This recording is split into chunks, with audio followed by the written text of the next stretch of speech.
scientists have discovered a never-before-seen pyramid immersed in the sands of Judea.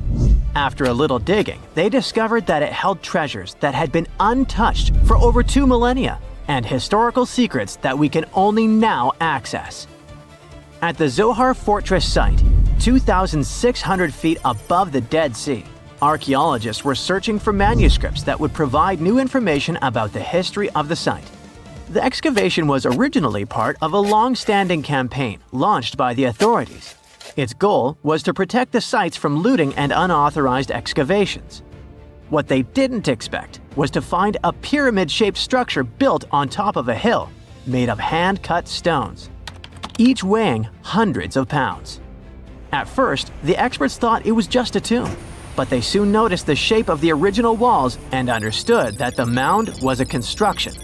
They immediately realized that someone had dug into the top of the structure, probably looters who had spotted something valuable there. Luckily, most of the structure was still buried in sand, so the most valuable finds were hidden from sight. In the first week of excavation, volunteers found fragments of papyrus, bronze vases, and even ancient furniture, which were exceptionally well preserved. The desert climate had been a great ally in preserving those artifacts over the millennia. With little humidity in the air, mold cannot form.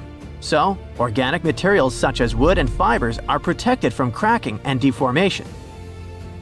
Hypotheses suggested that the pyramid had been built during the First Temple period. However, new discoveries have shown that it's more recent, from the Hellenistic period. Considering this and the fact that the structure dates back 2,200 years, it's believed that it probably appeared shortly after the death of Alexander the Great, the famous ancient Greek king of Macedonia. At that time, his generals divided the former Seleucid Empire. Ptolemy took control of Egypt and the surrounding regions, including the Dead Sea area, while Seleucus took control of the north, which is now part of the Middle East. It's still not known for sure whether the pyramid was built under the rule of the Ptolemaics or the Seleucids. Both Ptolemaic coins and coins from the Seleucid kingdom have been found at the site.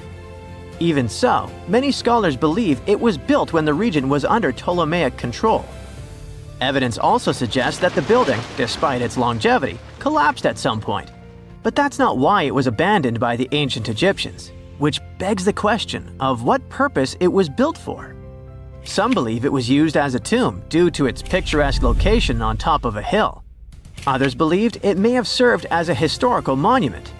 However, one of the strongest theories is that the pyramid was a guard tower, protecting an important trade route along which salt and bitumen resources from the Dead Sea were transported to coastal ports. They also believe it may have been used by Ptolemaic officials to collect taxes from travelers.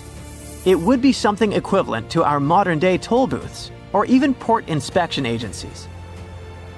Although the contents of the papyrus documents remain a mystery, it seems very likely they were written using the Greek alphabet, and some experts believe that they may have been tax documents, which would make perfect sense, given the theory that the pyramid was a guard tower.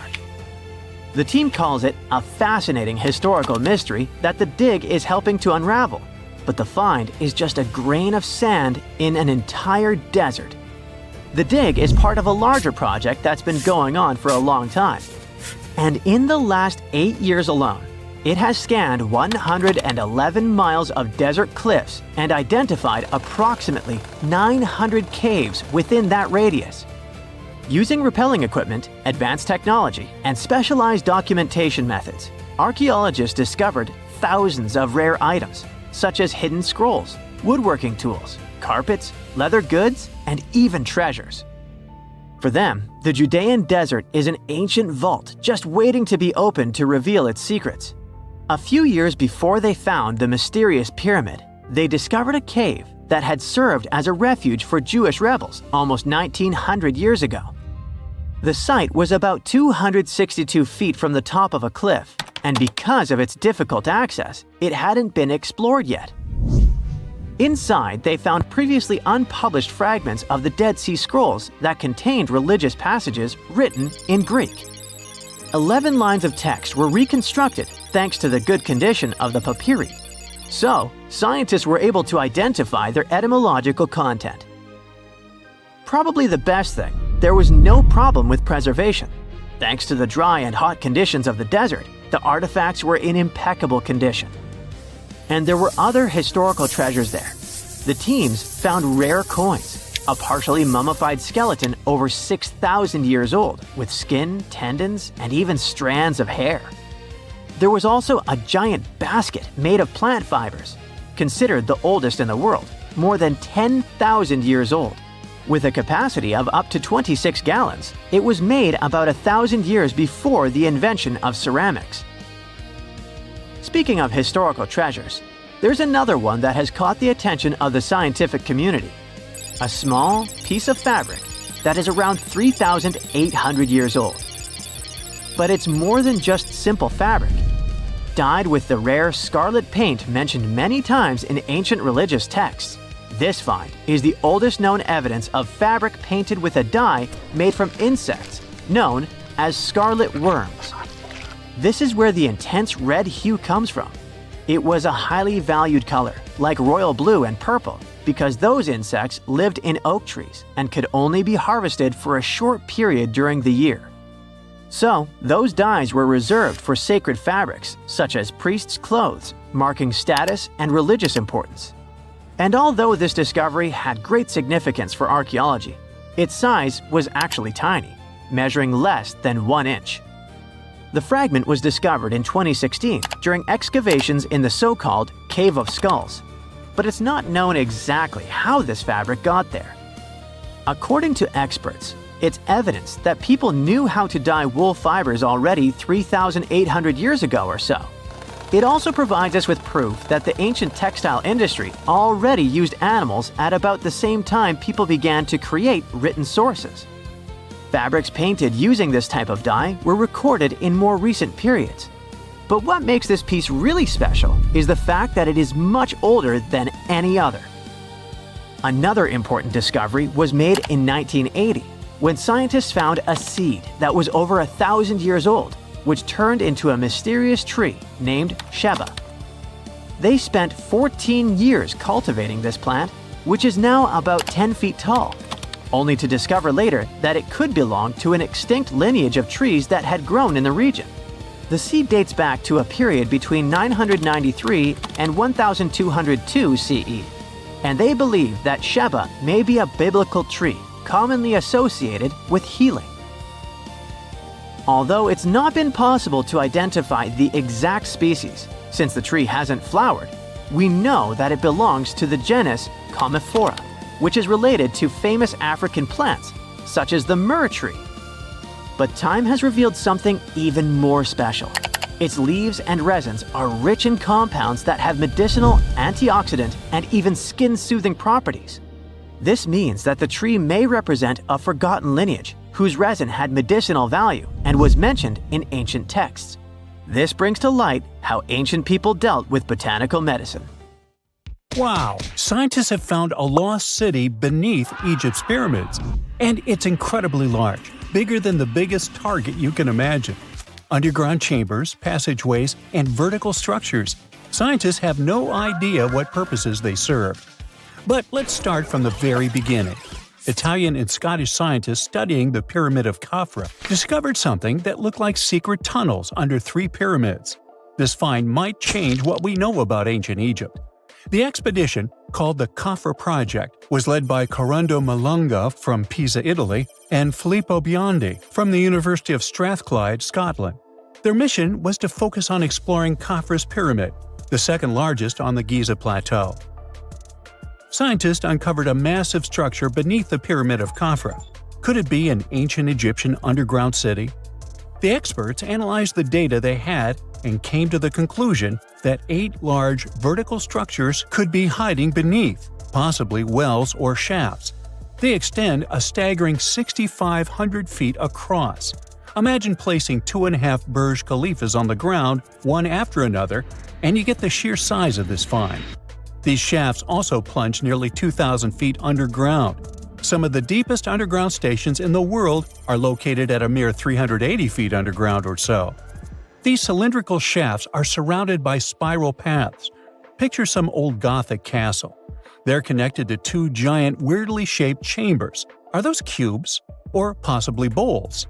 Each of these chambers is likely more than 260 feet across. Now, even though we know about the structures now, no one has figured out their original purpose yet. Want to hear something even more shocking? Okay then, the team is almost sure that similar access points can be found under all 3 pyramids. In other words, all of them might be linked by a hidden system of underground tunnels, chambers, and passages. Even deeper, about 4,000 feet under the surface, there might be more unknown structures. And doesn't it add to the mystery? But the coolest news is that, according to some team members, these hidden structures near Giza pyramids could align with the legendary Halls of Amenti. In ancient Egyptian mythology, it's a place where people are believed to arrive when they're close to the end of their days. There, they are said to take a 3-day-long trial, facing their biggest fears. Now, how did scientists even discover these hidden spaces? To uncover them, researchers used 2 satellites positioned 420 miles above Earth. They sent radar signals to the Giza Plateau, and these signals generated detailed images, which were later compiled into a 3D model of the underground layout, including the newly detected shafts. Then, using synthetic aperture radar or SAR technology, which is a type of radar that can penetrate through stone, the team also spotted 5 small room-like structures hidden deep within the pyramid. One of these chambers contained a sarcophagus, which was once thought to be the tomb of Pharaoh Khafre. But now, scientists believe this was a mistake. The true burial site is likely to be elsewhere. In any case, these 5 hidden rooms were completely unknown before the scans. They seem to be arranged in the center of the pyramid and are linked to underground pathways leading somewhere below the structure. There's an opinion that these tunnels could lead to more hidden chambers and wells. Some of them might be around 4,500 years old. Wow! What if they help us solve ancient civilization mysteries? Preliminary data suggests that all this underground space can be much more than a few empty chambers. There might be many more hidden structures near the Giza pyramids. How come? Well, the thing is, the structure appears to include hollowed-out sections with spiral pathways leading even deeper underground. Refining the images hinting at this could reveal an extensive subterranean network. It might be a whole city hidden under the surface. Now, despite the excitement surrounding these findings, there are also a lot of people who don't believe in the existence of the underground city. They're skeptical about the archaeological discovery in Egypt due to the lack of peer-reviewed verification. That's why several archaeologists and radar experts have challenged the validity of the claims. They've explained that the technology used to make the discovery may not be advanced enough to produce such detailed underground imagery. According to them, the 5 smaller chambers found near the surface could be natural formations, since the area had had sacred significance long before the construction of the pyramids. Some experts have even dismissed the use of radar methods in this context altogether. They call these methods scientifically unproven and question their accuracy. The discovery has also reignited discussions about ancient Egyptian myths and the possibility of hidden texts lying somewhere beneath the Giza pyramids. The layout of the newly detected underground chambers shares similarities with mythological accounts of the Hall of Records, a rumored chamber that could preserve early Egyptian wisdom. If confirmed, these findings could significantly reshape the understanding of Egypt's sacred topography. Plus, this lost city beneath Egypt's pyramid could become physical evidence of previously unknown underground structures. That's why the Khafre project is super eager to begin excavating to confirm their findings. But getting approval from Egyptian authorities is a challenging process. The discoveries still need to undergo peer review before they are accepted by the academic community. By the way, this recent archaeological discovery in Egypt comes on the heels of another discovery involving a weird structure beneath the Royal Giza Cemetery, which researchers believe is unnatural in origin. Archaeologists use remote sensing techniques and uncovered a mysterious L-shaped structure underground in the Western Cemetery of Giza. This area is known to house burials of royal family members and high-ranking officials. Many of the tombs in the cemetery have above-ground mastabas, rectangular stone or mud brick structures with flat roofs. But there is an area in the center of the cemetery where there are no above-ground structures. To investigate this unexplored region, the team used electrical resistive tomography and ground-penetrating radar.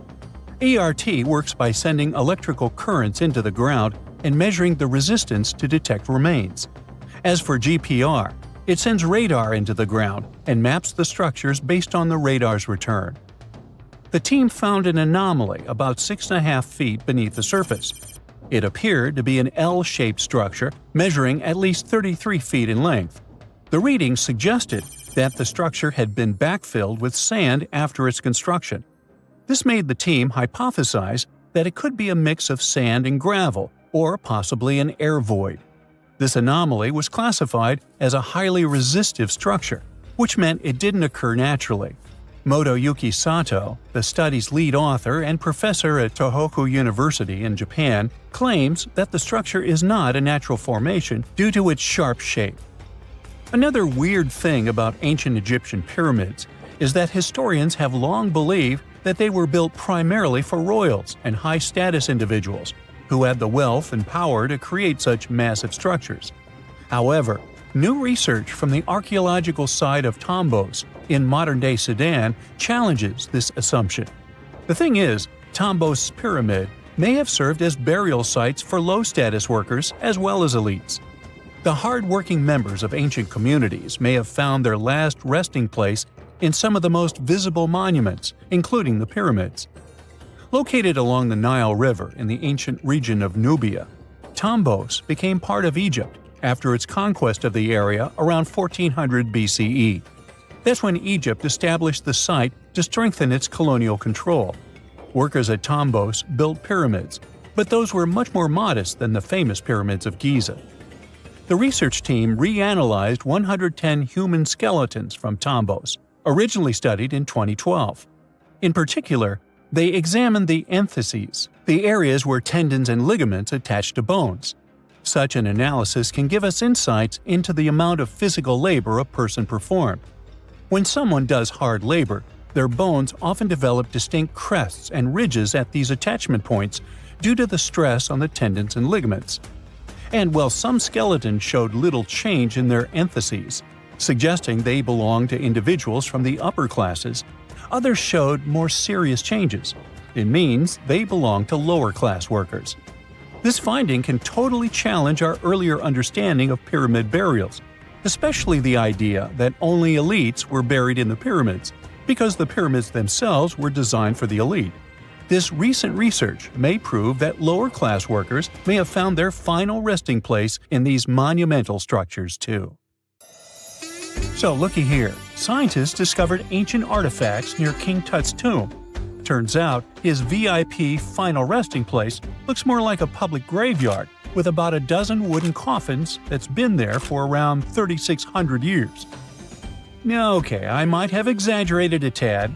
The 11 tombs weren't exactly right next to King Tut, but they were close, near the same city of Luxor. New findings in Egyptian tombs can help us piece together what life was like in ancient Egypt. And guess what? Ancient Egyptians seem to have been remarkably like us, modern humans. Say, the women have always loved jewelry, and archaeologists retrieved a beautifully made necklace with 30 amethyst beads and 2 agate beads, plus a hippo head amulet. Bet it was all the rage back then. Researchers also discovered 2 copper mirrors. One had a handle shaped like a lotus, and the other was decorated with Hathor, the ancient Egyptian deity of the sky, women, fertility, and love. These recent excavations near Tutankhamun's burial site led to another jaw-dropping revelation. For the first time in thousands of years, fragments of Queen Hatshepsut's Valley Temple were uncovered. This fearless woman was thought to be the second female pharaoh, who ruled with both courage and wisdom, leaving a legacy as solid as the stones themselves. Her temple, hidden for ages, opens a window into a time filled with power, intrigue, and spiritual devotion. Archaeologists found over 1,000 beautifully decorated stone blocks on the outskirts of Hatshepsut's funerary temple. There were very few women who managed to take the throne in ancient Egypt. Another tomb was found nearby, and it belonged to the overseer of Queen Teti Sheri's palace, whose name was Jehuti-Mez. Queen Hatshepsut seems to have even more tombs, aces up her sleeve. These tombs were carved into the rock instead of being built as pyramids, showing a unique ancient perspective on how to protect the soul in the afterlife. Experts managed to retrieve some cool ancient pieces from the site. Toys made of clay, mummy masks, winged scarabs, and some amulets. Sadly, there surely used to be way more artifacts, but over the last centuries, there have been people other than archaeologists to stumble upon this site. It's likely that looters got to these tombs before them and may have taken some valuable items. But they did leave behind some cool stuff for the researchers, like pottery used for offerings of bread and meat, along with archers' bows that connect the tomb's owners to the Egyptian military. Meanwhile, soul protection is way more important than you might think, especially if you're roaming around Luxor looking for ancient secrets. You aren't scared of King Tut's curse, are you? Let me tell you what happened to those who weren't scared, but promise me to take it with a dash of salt, okay? For years, Egyptologists, especially those who believed in paranormal activity, were convinced that there was an unsettling curse surrounding Tutankhamun's archaeological discoveries. This belief stemmed from the mysterious and untimely demise of several excavators who discovered the tomb in 1922 with no logical explanation for why they passed away. It was just easier to chalk it up to something supernatural and avoid the whole mess. But it turns out it wasn't a curse at all. It was likely the radiation that caused those excavators to perish. Now, you might wonder where the radiation came from.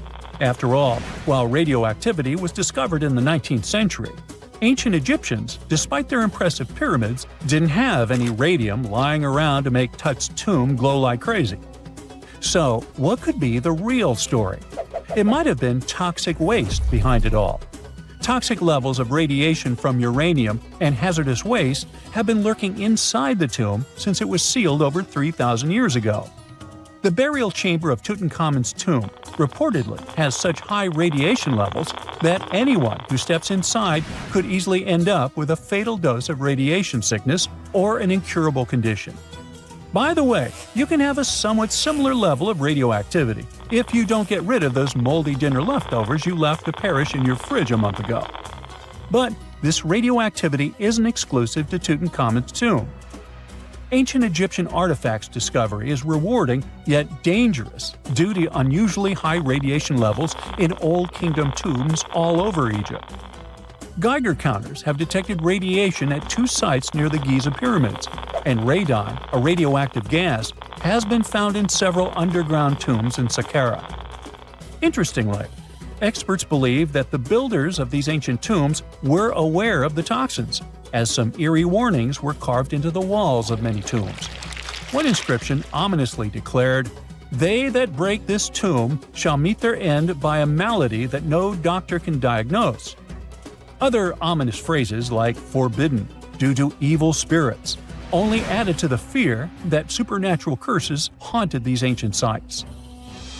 Ominous signs have stunned archaeologists since forever, but the fear grew even stronger a century ago with the mysterious passing of Lord Carnarvon, who funded King Tut's excavation in 1922 and reportedly explored the treasure-filled rooms, along with several others who entered the tomb.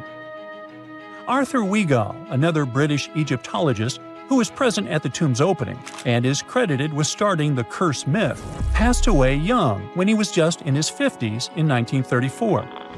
Chances are the condition that made him pass was connected to radiation. In total, 6 out of the 26 people who were there when the tomb was opened met their end within a decade from various causes. Not only X-ray exposure, those reasons include asphyxia, stroke, heart failure, pneumonia, and even poisoning. Well, isn't this getting a little grim? There was one guy who opened the tomb and somehow managed to avoid the infamous curse, Howard Carter, or so it seemed. Some folks pointed to his survival as proof that the curse wasn't real. After digging up the tomb, Carter published several books on the topic and shifted gears from archaeology to dealing in antiquities for various museums. Despite dodging demise or injury, rumors swirled about how the curse may have impacted him in other ways. One of the big stories linked him to Lord Carnarvon's daughter, Evelyn. Some said he was madly in love with her, but she married someone else, so he chose to stay single. Others claimed they had an affair while she was in Egypt, which ended when her father passed away and she left the country for good. However, there wasn't much evidence to support these stories. Evelyn was just 6 when they met, and they remained friends until his last breath. She was even one of the few attendees at his funeral, but denied any romantic involvement, saying they weren't that close. A year after the revolutionary discovery near King Tut's tomb, Evelyn married politician Sir Brograve Beauchamp and had a daughter. That same year, Beauchamp toured the tomb with his parents, guided by Carter himself. Carter never married and, aside from those posthumous rumors about Evelyn, had no other romantic connections. While the curse adds an intriguing twist to his life story, his tendency to keep relationships at arm's length was evident long before the tomb was opened. It seemed Carter just wasn't a people person. In 1939, after battling a serious illness, he ultimately succumbed to fate. He was 64, which was a pretty common life expectancy in the UK back then, so no one really thought it was off and linked it to an ancient curse. When he passed, it turned out he had several artifacts from Tutankhamun's tomb in his London apartment, which were eventually sent back to Egypt, marking what some viewed as the curse's end. Who knows? Maybe if he hadn't had all those ancient souvenirs at his place, he would have lived way longer. But all the other demises might seem off. The curse theory was likely fueled by some strange events during the excavation. Carnarvon got a mosquito bite that became severely infected, and around the time they opened the tomb, Cairo experienced a bizarre power outage in a freak sandstorm. Back in England, the Earl's dog, Susie, managed to escape from Carnarvon's house and began barking frantically at seemingly nothing. At least that's what the staff and family saw. Strangely enough, at the very moment her owner's heart stopped, Susie started howling and fell down without showing any signs of life. Maybe radiation didn't play a crucial role after all, and those were indeed ancient artifacts from King Tut's tomb that made them all perish. Spooky, huh? Something strange is lurking beneath the sands of Giza, and scientists have no idea what it is. Archaeologists just found a hidden structure near the Great Pyramid using advanced ground scanning technology. What's inside? Nobody knows, but excavations are already underway. The Great Pyramid of Giza is one of the most famous monuments on Earth, but it doesn't stand alone. It's surrounded by an ancient necropolis, a massive royal graveyard filled with tombs and monuments. They belong to pharaohs, nobles, and other high-ranking officials. Most of these tombs are above the ground. They're called mastabas, rectangular, flat-roofed tombs built from limestone or mud brick, and they've been studied for decades. But from old movies, we know that these weren't simple graves. They have deep vertical shafts leading to underground burial chambers, where the past was sealed away for eternity. And recently, archaeologists found one curious empty space in the cemetery, a completely unexplored patch of ground. No mastabas, no visible ruins, nada. For years they ignored it, but between 2021 and 2023, they decided to investigate. They didn't dig though. Instead, they used a technology that kind of acts like X-rays for the ground. These radars let scientists see the secrets hidden there.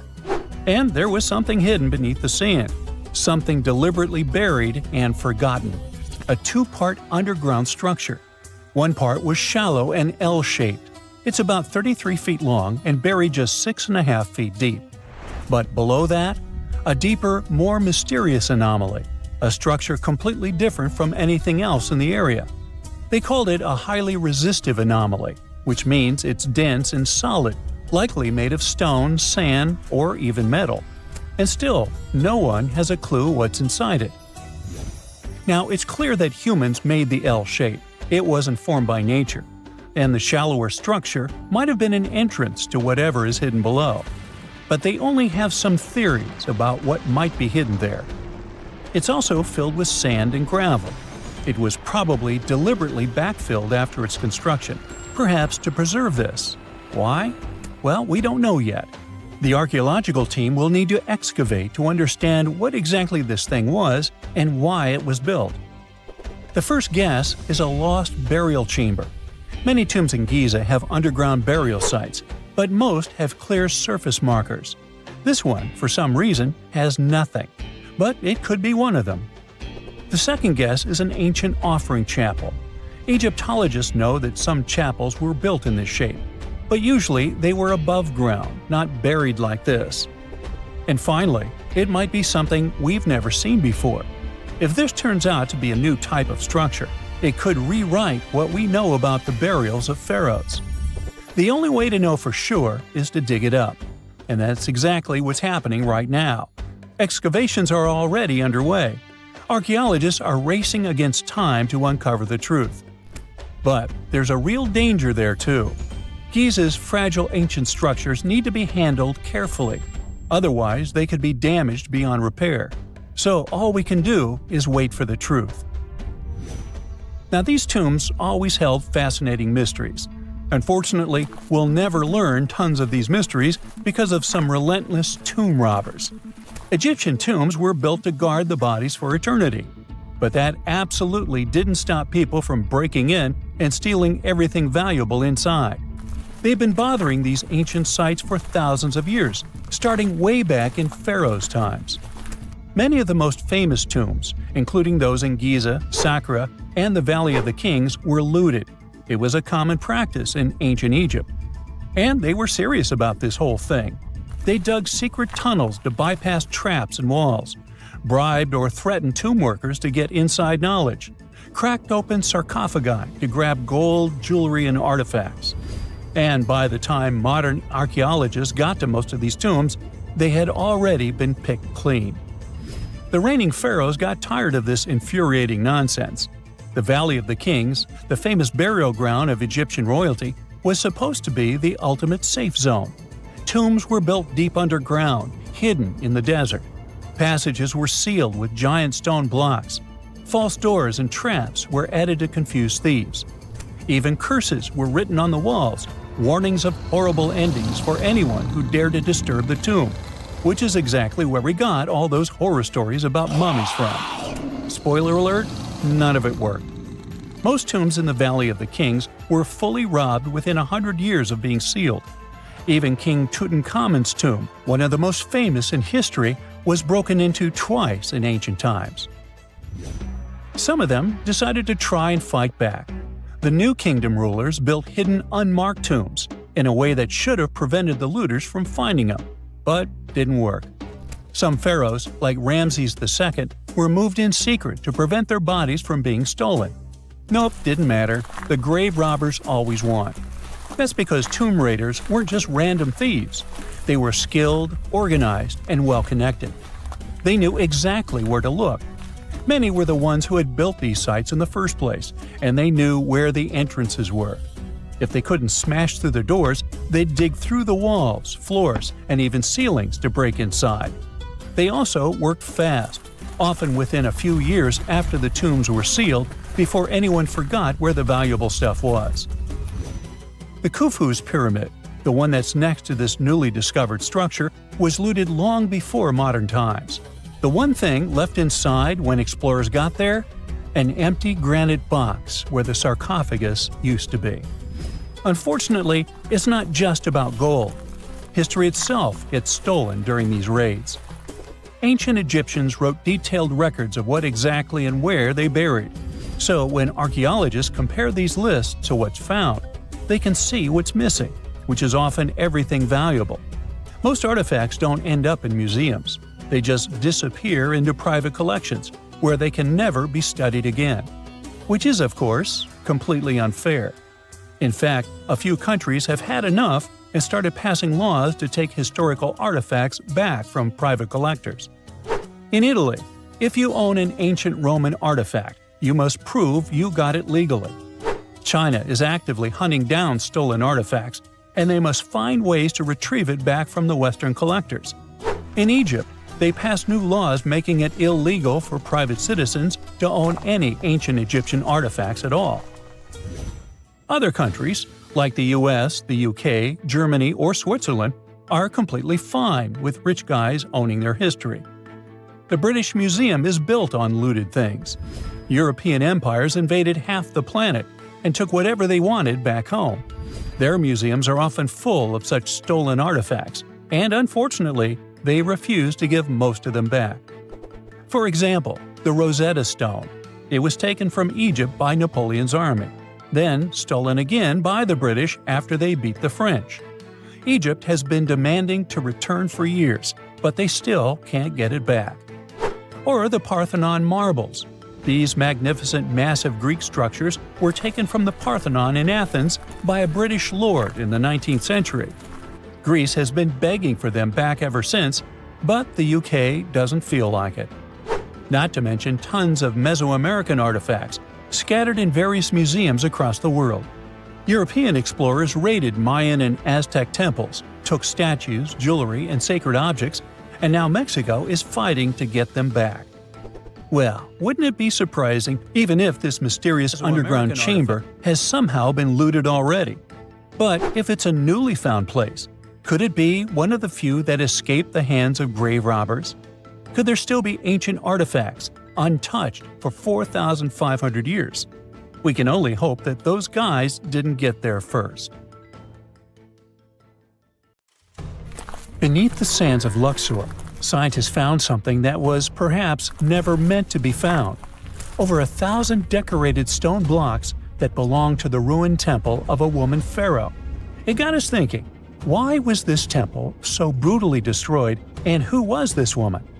Her name is Hatshepsut, and she is now considered one of Egypt's greatest pharaohs, but for a long time, history almost forgot her. She ruled during the 18th dynasty, from around 1479 to 1458 BCE. She's remembered for her ambitious building projects, successful military campaigns, and flourishing trade expeditions. It turns out she was one out of 4 women to take the title of pharaoh in Egyptian history. The next woman would have to wait for 1,500 years to reign, and that woman we know as Cleopatra. The story of how Hatshepsut got to be a pharaoh is the most colorful part of this tale. As far as most dynastic rules go, it's usually men that are first in line for royal thrones. In Egypt, that was the same.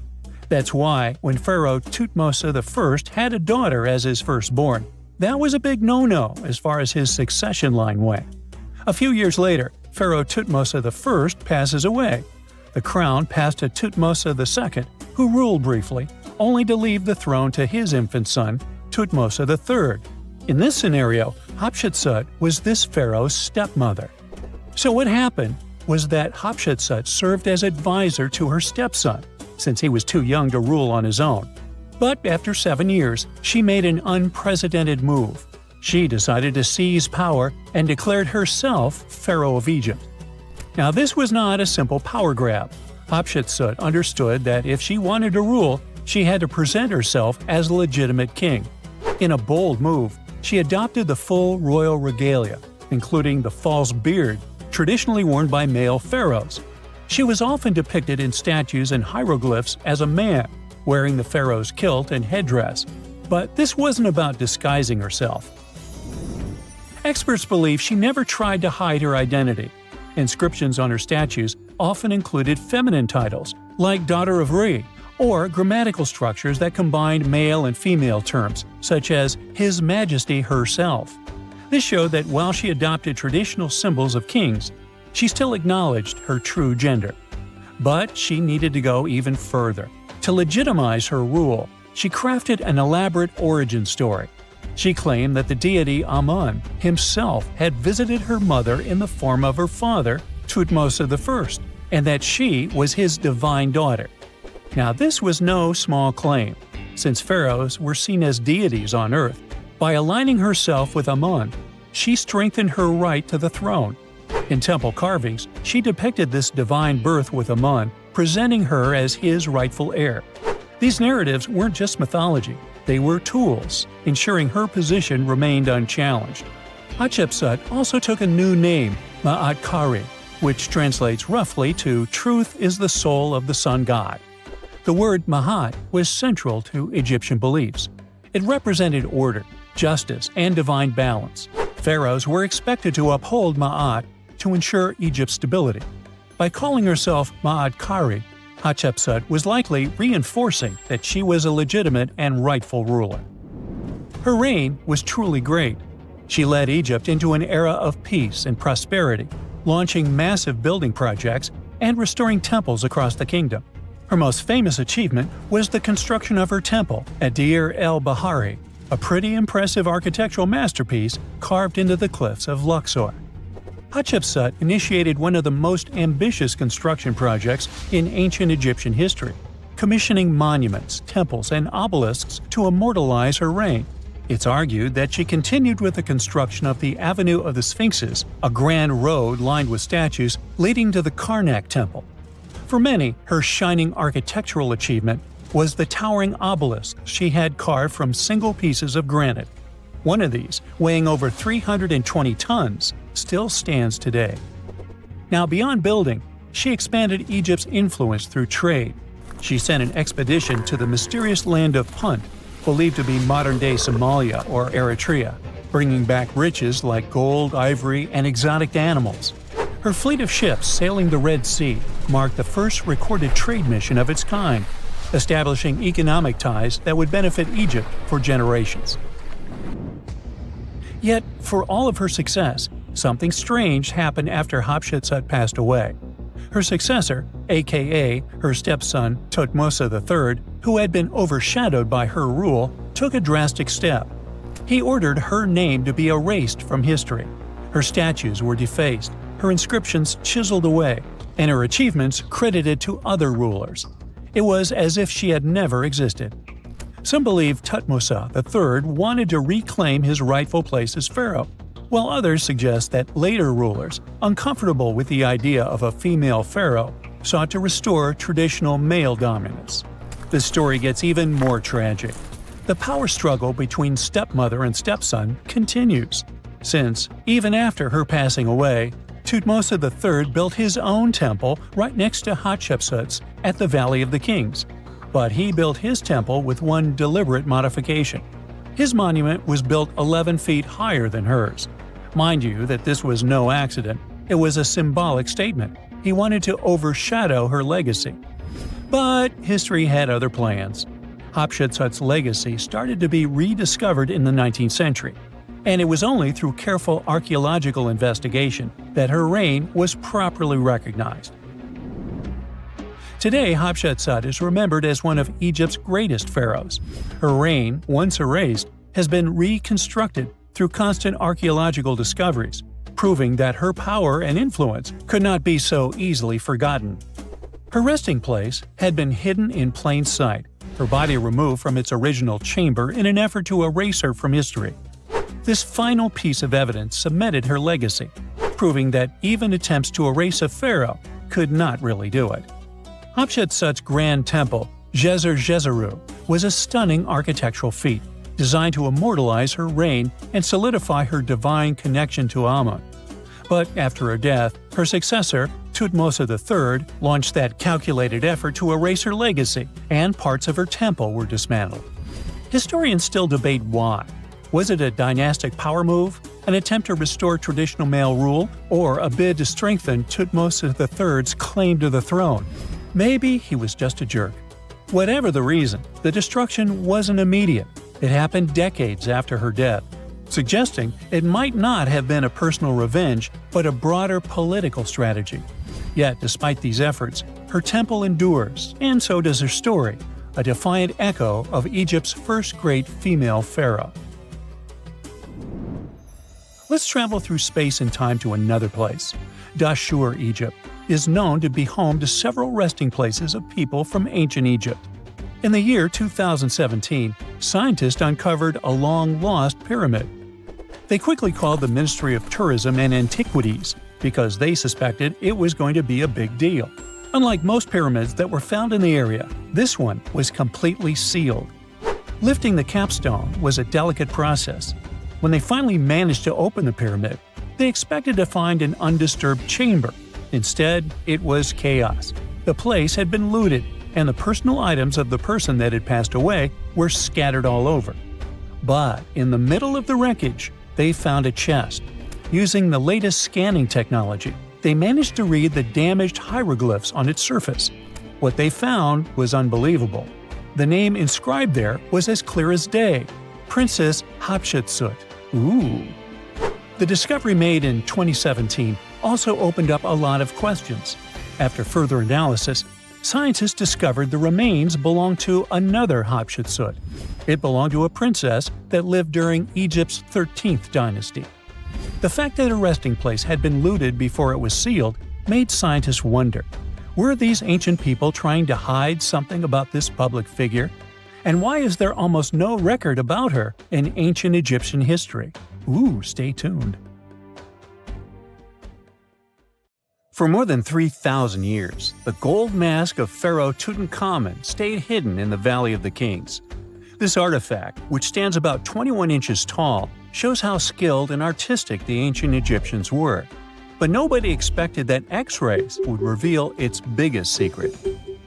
King Tut was the last ruler of his family during the 18th dynasty.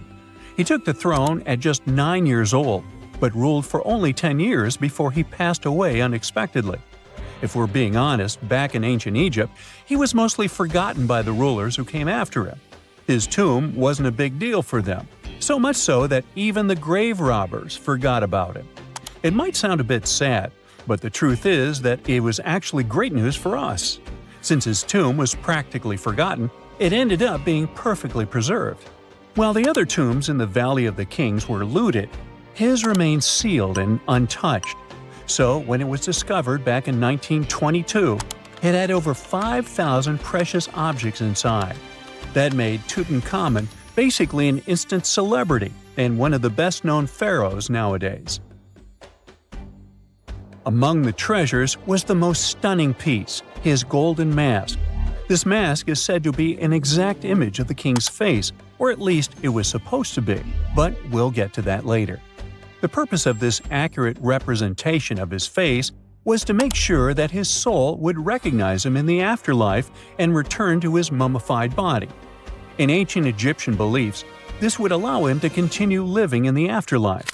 The details of the mask clearly looked incredibly difficult to create, but people didn't realize how complex it truly was until many years later.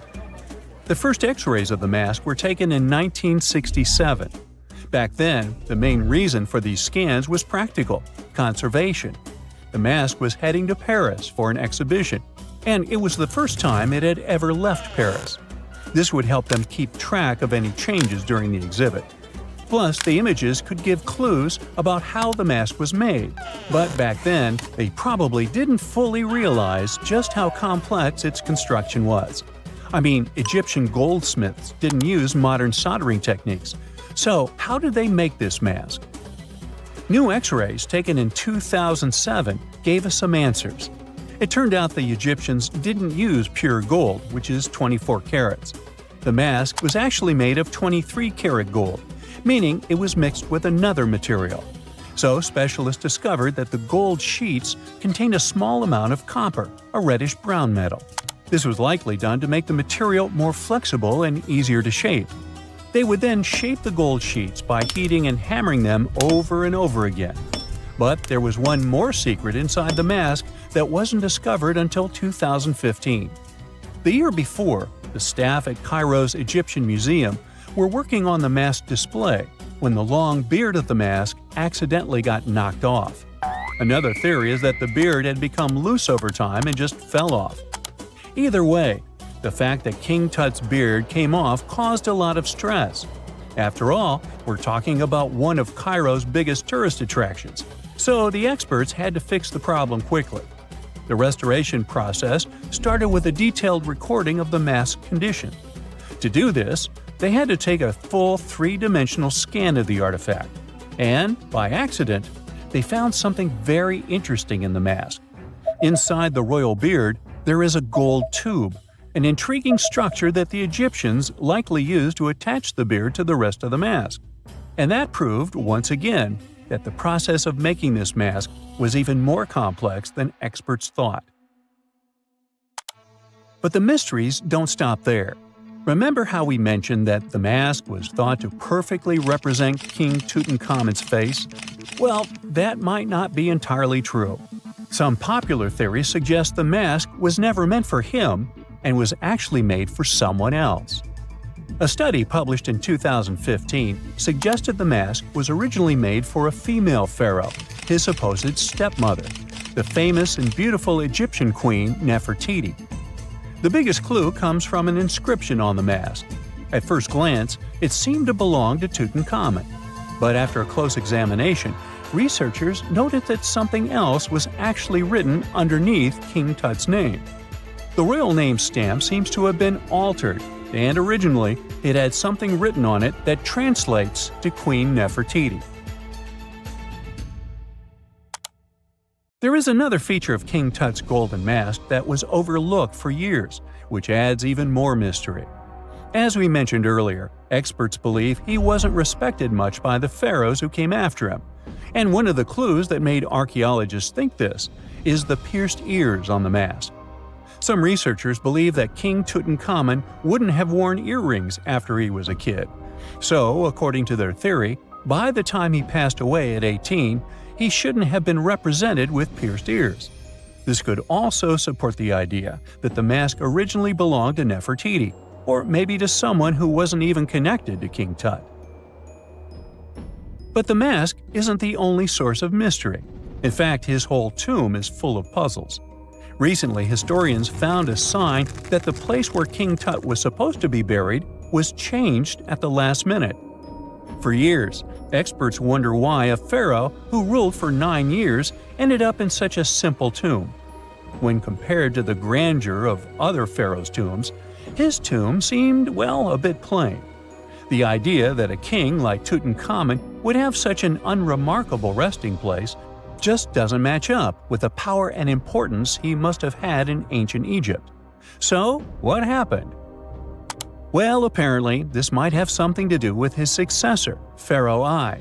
After King Tutankhamun passed away, researchers believe that I made sure to erase him from Egypt's history.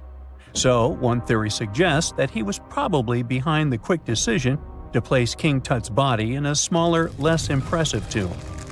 When experts looked at I's own tomb, they found something interesting. There is a large wall covered in painted baboons. This is the same type of artwork found in Tutankhamun's tomb. It seems like the same person might have chosen the artwork for both tombs. Now, the design and decoration of the two tombs are almost identical, suggesting there was a shared hand behind both. But there is one key difference. I's tomb is fit for a king. It's much bigger and more impressive, even though the style and artwork are similar to what you see in Tutankhamun's tomb. So the theory suggests that I decided what went into both tombs. Since Tut passed away unexpectedly at a young age, his grand tomb wasn't finished in time. Normally, pharaohs start building their tombs while they're still alive to make sure everything is perfect. But Tut passed away when he was just 18, so there wasn't enough time. I may have taken advantage of the situation, ordering a smaller tomb for Tut and keeping a larger one for himself. Experts believe this theory explains why Tutankhamun's tomb is so simple and how I managed to wipe his memory from history so easily. But in the end, the story of King Tut's mask and tomb is full of mystery and intrigue. Each new discovery sheds more light on what really happened all those years ago. But one thing is for sure, the secrets of ancient Egypt still have much to reveal, and King Tutankhamun will continue to fascinate people for years to come.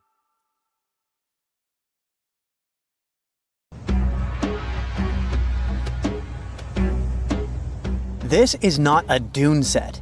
This is a very real desert in Niger. Jado was probably built by the nomadic Sao people and is filled with ksars, which are fortified houses made of salt and clay, with giant walls and secret passages. Located deep in the desert, it was once a vital stop for trans-Saharan caravans, but is now a hotspot for smugglers and bandits. The site has been off-limits since 2002 due to its dangers. The origin of the Khazars remain a mystery. No archaeological studies have been conducted, leaving many questions unanswered. Even today, shifting sands reveal and conceal parts of these ancient ruins, fueling local speculation about what might still be hidden beneath the desert. Speaking of connective tunnels, scientists were blown away by the discovery of lava tubes in Saudi Arabia. These underground passages form when molten lava cools down. Researchers believe that ancient nomadic groups may have utilized these tunnels to survive the super harsh desert climates. While excavating the tunnels, archaeologists uncovered artifacts, rock art, and skeletal remains.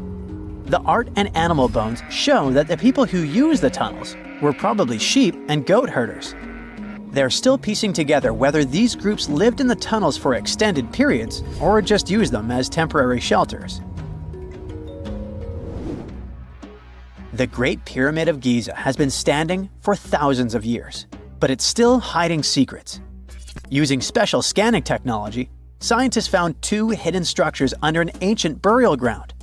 The first is a shallow L-shaped structure, and below it is a much larger space that could be a final resting place or a chamber. The smaller structure was filled with sand on purpose, while the deeper one might be an empty chamber. Experts believe the two are connected, possibly as an entrance leading to a secret chamber. This is big news because it might give us some more insight into who built the pyramids and why. The world is full of ancient writing, but some messages refuse to give up their secrets, like the mystery of the Bashplemi tablet. This unusual stone, pulled from a lake in Georgia, is covered in symbols no one can read. Even with modern technology, experts are completely stumped. The tablet is about the size of a book, with 60 symbols carefully carved into its surface, but 39 of them don't match any known language. Some resemble scripts from ancient civilizations in the Middle East, India, and Egypt, but none are an exact match. To make things even trickier, part of the tablet is broken off, meaning a piece of the puzzle is missing forever. To rule out a hoax, scientists studied the tablet closely. They confirmed it's made of vesicular basalt, an extremely tough local rock. Whoever carved these symbols must have been really skilled. Based on similar archaeological finds, experts believe the tablet could date back thousands of years, possibly to the late Bronze or early Iron Age. Some symbols repeat, which could mean they're numbers. Maybe it's an inventory list, a record of battles, or even an offering to the deities. Until someone cracks the code, the Bashplemi tablet remains an unsolved mystery from the depths of history. Experts are still stumped with what this Minoan disc might mean.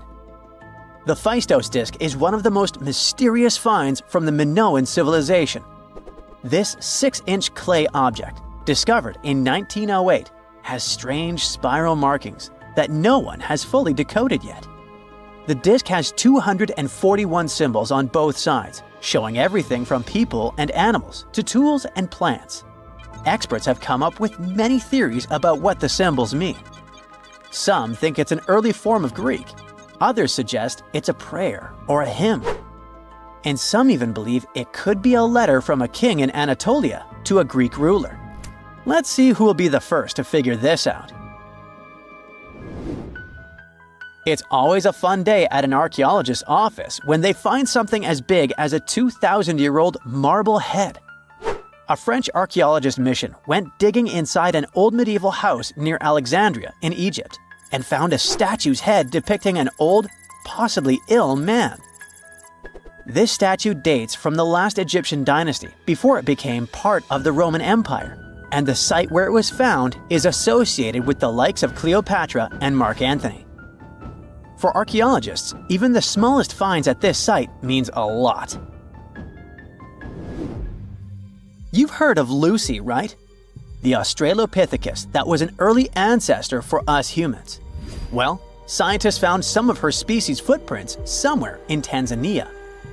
The so-called Laetoli footprints are over 3 million years old. The trail stretched 88 feet and has about 70 footprints, left behind when a bunch of early humans walked across some wet volcanic ash. What's cool is that these early humans were already walking on 2 feet, like us, not all hunched over like apes. The close spacing of the prints shows they probably had short legs and a shorter stride than we do today. In an ancient Egyptian temple, archaeologists uncovered a shrine unlike any other, a place dedicated to falcons and 2 mysterious deities. One deity had a falcon's head, while the other wore a crown with a sun disk and cow horns. But the most baffling discovery was an inscription that read, "It is improper to boil a head in here." At the heart of the shrine, there are 15 headless falcons carefully arranged on a pedestal, likely as offerings to the falcon-headed deity. One theory suggests the birds were boiled first, perhaps to pluck their feathers, before being placed in the shrine, following the strange rule carved into stone. Archaeologists also found a 13-inch iron harpoon nearby. Its true purpose remains unknown, although the shrine also held remains of fish, mammals, and bird eggs, suggesting that the rituals may have included feasting. And speaking of ancient Egypt, meet Hathor. Scientists named her after the ancient Egyptian deity of motherhood, music, and singing. This wooden statue, housed at the Metropolitan Museum of Art, was thought to be just a beautiful artifact, until a surprising secret was uncovered. Using an X-ray machine, experts found a mechanical operating system inside it, with pulleys and axles connecting her shoulder to her left leg. When activated, the system made her hand raise and lower, an engineering marvel from over 3,000 years ago. The statue was created during Egypt's Middle Kingdom, around 1800 BCE, and is often compared to 19th century automata due to its advanced design. It's believed the statue was used in religious ceremonies, symbolizing Hathor's role in dance and music. An unexpected discovery happened in northern Kuwait, where a Kuwaiti-Polish team uncovered a mysterious 7,500-year-old statue. The statue features an elongated skull, no mouth, narrow eyes, and a flattened nose. This feature is thought to be an Ophidian figurine, named after the Greek word for snake, and it was likely made by the Ubaid culture, a civilization known for their pottery skills. While no one knows exactly what role this weird statue played, it might have been linked to rituals or symbolic practices. Some scientists think these figurines, found in homes or final resting places, were tied to important cultural beliefs. We couldn't mention unresolved mysteries of this world without speaking about these elongated skulls. In the deserts of Peru, researchers uncovered 5 ancient skeletons, 2 with unnaturally elongated skulls. While head shaping was common in many cultures, these skulls defy explanation. Local legends tell tales of the so-called Gentiles, a mysterious race banished underground by the powerful deities. Some say this is what the skulls represent. Others think this is some type of genetic anomaly, which was confirmed after finding an infant skull, too large to be artificially shaped. What is a boat doing in the middle of a desert? You would expect to find a seagoing vessel closer to shore. This is the question archaeologists have been asking for decades. In 1988, there was a storm near one of the most important archaeological sites in ancient Egypt. A wooden structure emerged from the sand. It was hollowed out by termites. Scientists were determined to solve its mystery. In 2000, they began excavating the site near Abydos, Ubidos. An American team of experts soon discovered a boat that was 70 feet long, and it wasn't alone. In total, there were 14 boats neatly resting next to each other. It was impossible to completely dig out the boats because of their poor condition. Luckily, the wood was preserved enough to get a sample. Analyses revealed that the boats were around 5,000 years old, the oldest fleet in human history to this date. The time of their construction predates the pyramids at Giza by half a millennium. Each ship of the fleet rested in a vault that matched its dimensions. The room was roughly a third of the size of a tennis court. It had mud brick walls that featured more than 120 drawings of boats. Ancient Egyptians incised them on whitewashed walls that were excellently preserved. Scientists have known about these mysterious chambers for well over a century. 1901, 1902. A British archaeologist, Arthur Weigel, stumbled upon a strange structure west of the River Nile. His team caught a glimpse of the interior walls. Sadly, a section of the roof collapsed, so they had to call off further exploration. Researchers abandoned the site, but its location remained on the maps. The boat's position first led scientists to think that they rested on a bank of the mighty Nile. But there was a problem with this theory. Today, the river flows almost 7 miles west of Abydos. Further studies of the surrounding terrain showed the Nile didn't change its course throughout history. Also, if the boats floated near a dock, they would be in unstable positions. The 14 vessels at Abydos were perfectly parallel to each other. There was only one conclusion possible. Someone had deliberately placed them like that. They must have gone through a lot of effort. Each boat had enough room for up to 30 rowers. These vessels could really float. They weren't models, but scholars still don't know if they actually sailed any body of water in ancient Egypt. This doesn't diminish the importance of the find. Previously, archaeologists found only small-scale models. In King Tut's tomb alone, there were 35 boat models. For a long time, these figurines were the only clues as to how ancient Egyptian vessels looked like. The boat's design confirms that they were the real deal. They are the earliest surviving examples of something called built boats. Ancient people constructed primitive vessels by hollowing out large tree trunks. The alternative was reed that was tied together to form a raft. The boats at Abydos had planks tied together. This was a major breakthrough in shipbuilding. During their lifetime, the boats must have seemed impressive. Timber was a valuable commodity at the time. There was no wood in the desert. Cedar had to be imported from Lebanon. The only person who could afford such luxury was the pharaoh. Studying the area around the ancient fleet provided more answers. Scientists discovered a mud brick structure where Egyptians worshipped the pharaoh. Its approximate date of construction matches that of the wooden boats. The same bricks out of which this building was made were used to encase the fleet. At the time of their construction, the rooms they were stored in had a ceiling. That's the section that archaeologists stumbled upon in the early 20th century. Just like mummies and coffins, these marvelous ships rested inside splendid vaults. The exterior of these rooms was also impressive. The outer walls originally had a plaster of white limestone. It reflected sunlight. In the desert sun, the structure housing the boats must have shone from miles away. Ancient Egyptian builders used the same technique to cover the pyramids 500 years later. Today, their surface looks jagged, but it wasn't always like this. When they were constructed, the pyramids had a top layer of fine white limestone. Their surface was smooth and it gleamed in the sunlight. Instead of stairs, the outer layer of the pyramids was more of a sleek ramp. Archaeologists were left with one final question. Which pharaoh owned the fleet? The answer lay just a mile from the site. This is where the tomb of a pharaoh from the 5th dynasty rested, King Senwosret III. Its time and style of construction matched the ones of the chambers with boats. The very end of his rule might explain how the boats ended up in the middle of the desert. The pharaoh probably passed away in northern Egypt. Then his body was transported down the Nile to Abydos in a marvelous procession of decorated boats. The vessels were later lowered to chambers near the final resting place of their owner. This had a symbolic meaning. In the ancient Egyptians' belief system, ships played a key role. Their supreme deity was Ra. He traveled through the sky during the day in the form of the sun. At nighttime, he sailed through the netherworld in a solar boat. The pharaoh identified himself with Ra. That's why he needed boats in the afterlife. That was the only way to regenerate himself. Just as the sun rises every day above the horizon. This belief existed for thousands of years. The more famous Pharaoh Khufu also had a ship.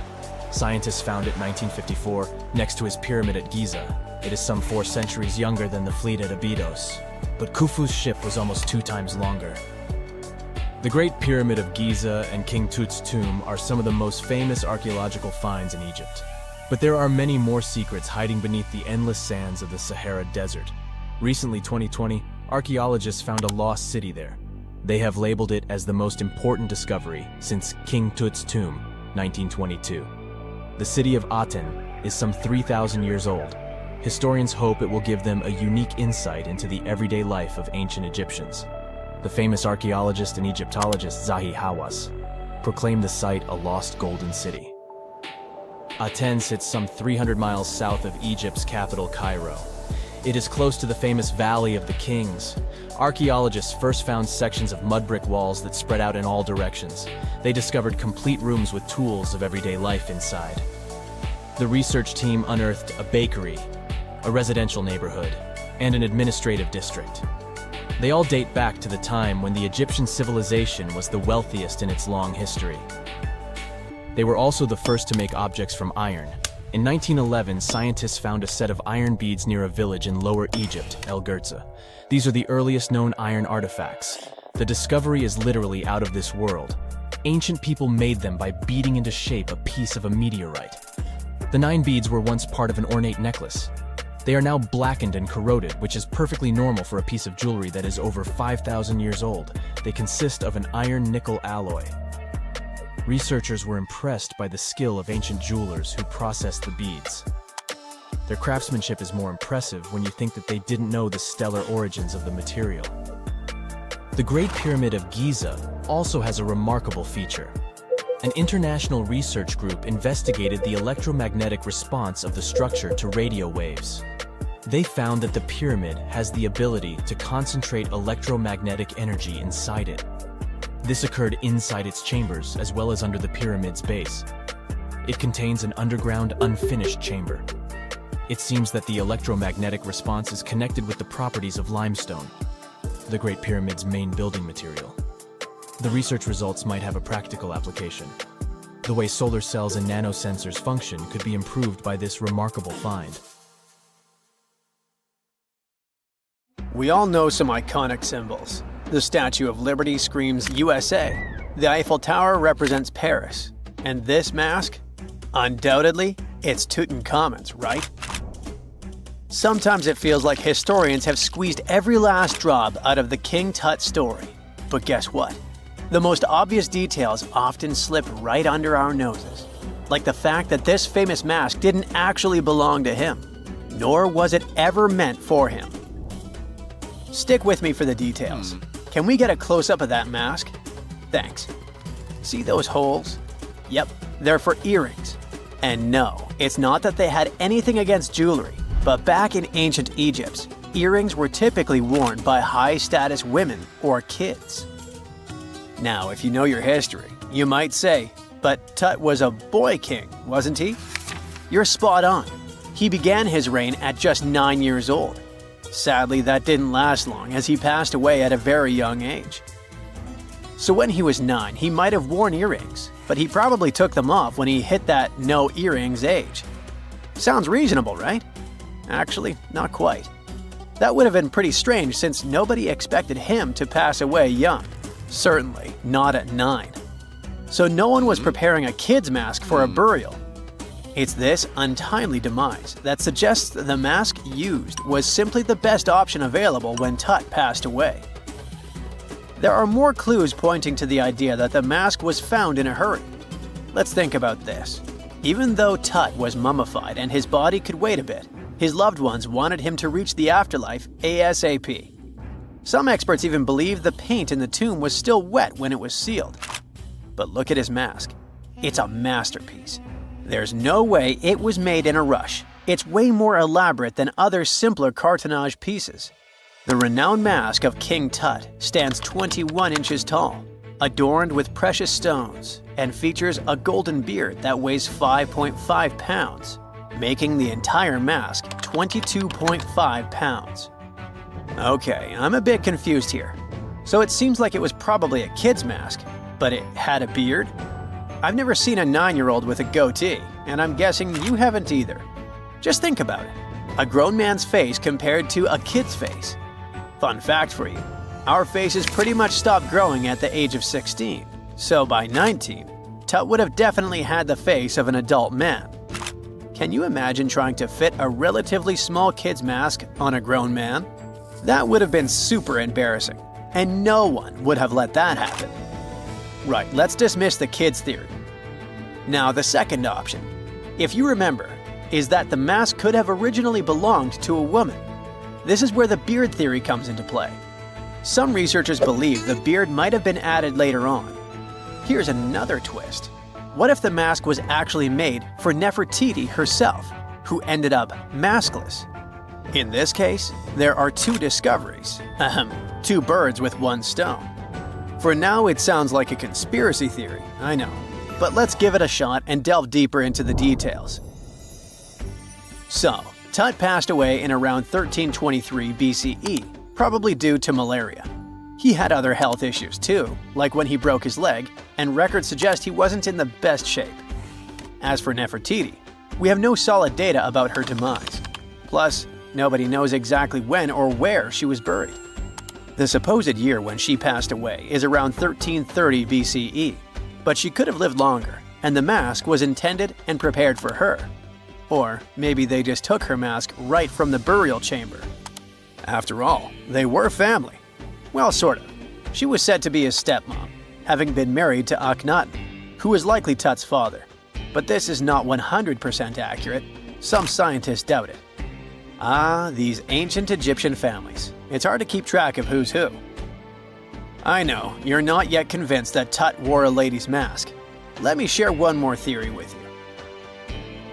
Meet Howard Carter, the enthusiastic archaeologist who discovered Tutankhamun's tomb. It was located in the Valley of Kings outside Luxor and, to everyone's surprise, was nearly intact. When he entered, he noticed something odd. This didn't feel like a pharaoh's burial chamber. It was classy and all, but it had a vibe that suggested it was made for a woman.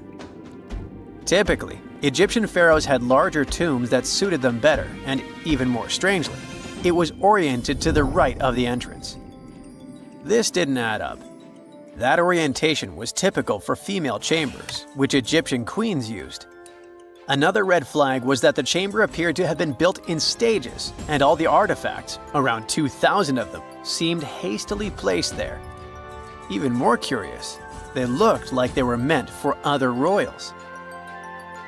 Carter discovered this burial site in 1922, but it remained a mystery as to why it was so bizarre.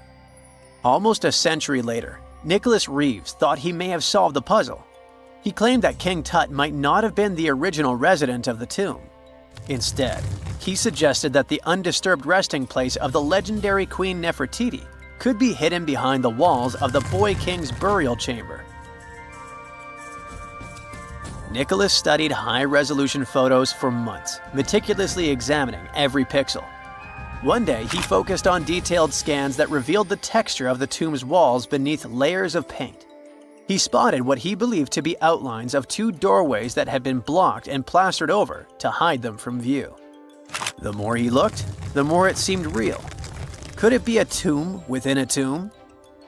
Nicholas theorized there was a hidden storeroom behind the western wall of King Tut's tomb, and his chamber might just be the outermost section of a larger corridor-style network of rooms. It all sounds fancy, but sorry to break it to you, Reeves' theory was debunked. To find out if he was onto something, experts had to use ground-penetrating radar to see the unseen. Reeves' idea was that if there were gaps, it could indicate the presence of additional rooms. And at first, in 2015, one expert even thought he had found a hidden room. But the glory didn't last for long. A year later, after double-checking, it turned out there were no hidden doorways. By the way, Nefertiti isn't the only legendary woman from Egypt whose burial site remains a captivating mystery. There's a cool legend about Cleopatra that you might enjoy.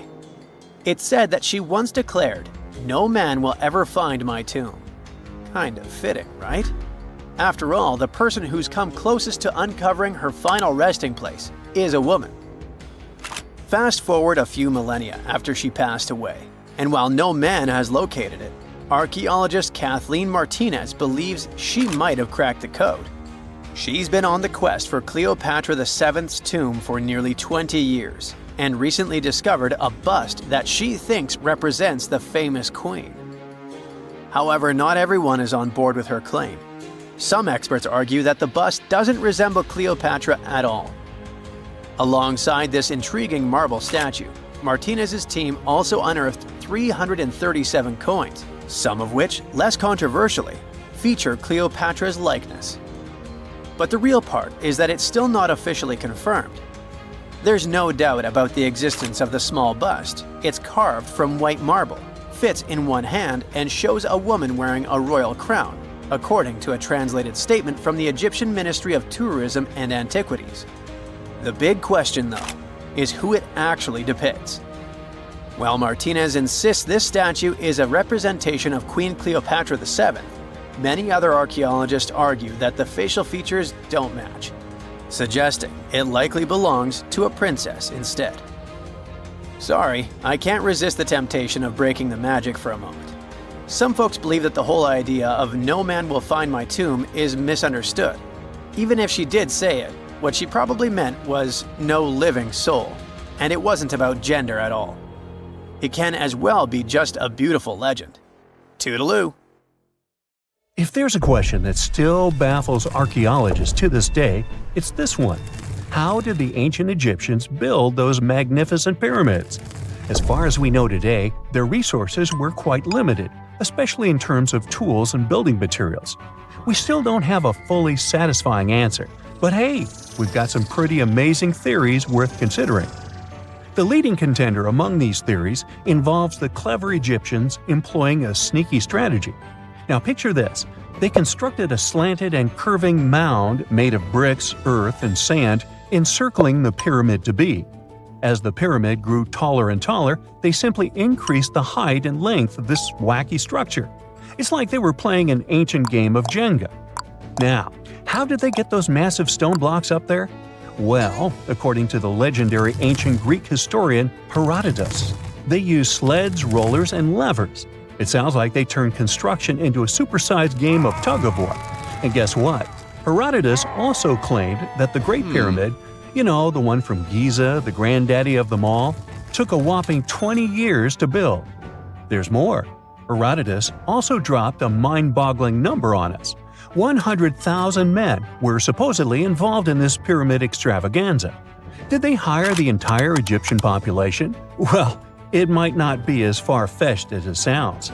These men were probably mostly farmers, so they probably focused on the pyramids when there wasn't much work to be done in the fields. Like during the flood season of the Nile River. Obviously, specialists in the archaeological community had something to add to this theory. By the late 20th century, they discovered some evidence that suggests the workforce might have been smaller and more permanent than previously thought.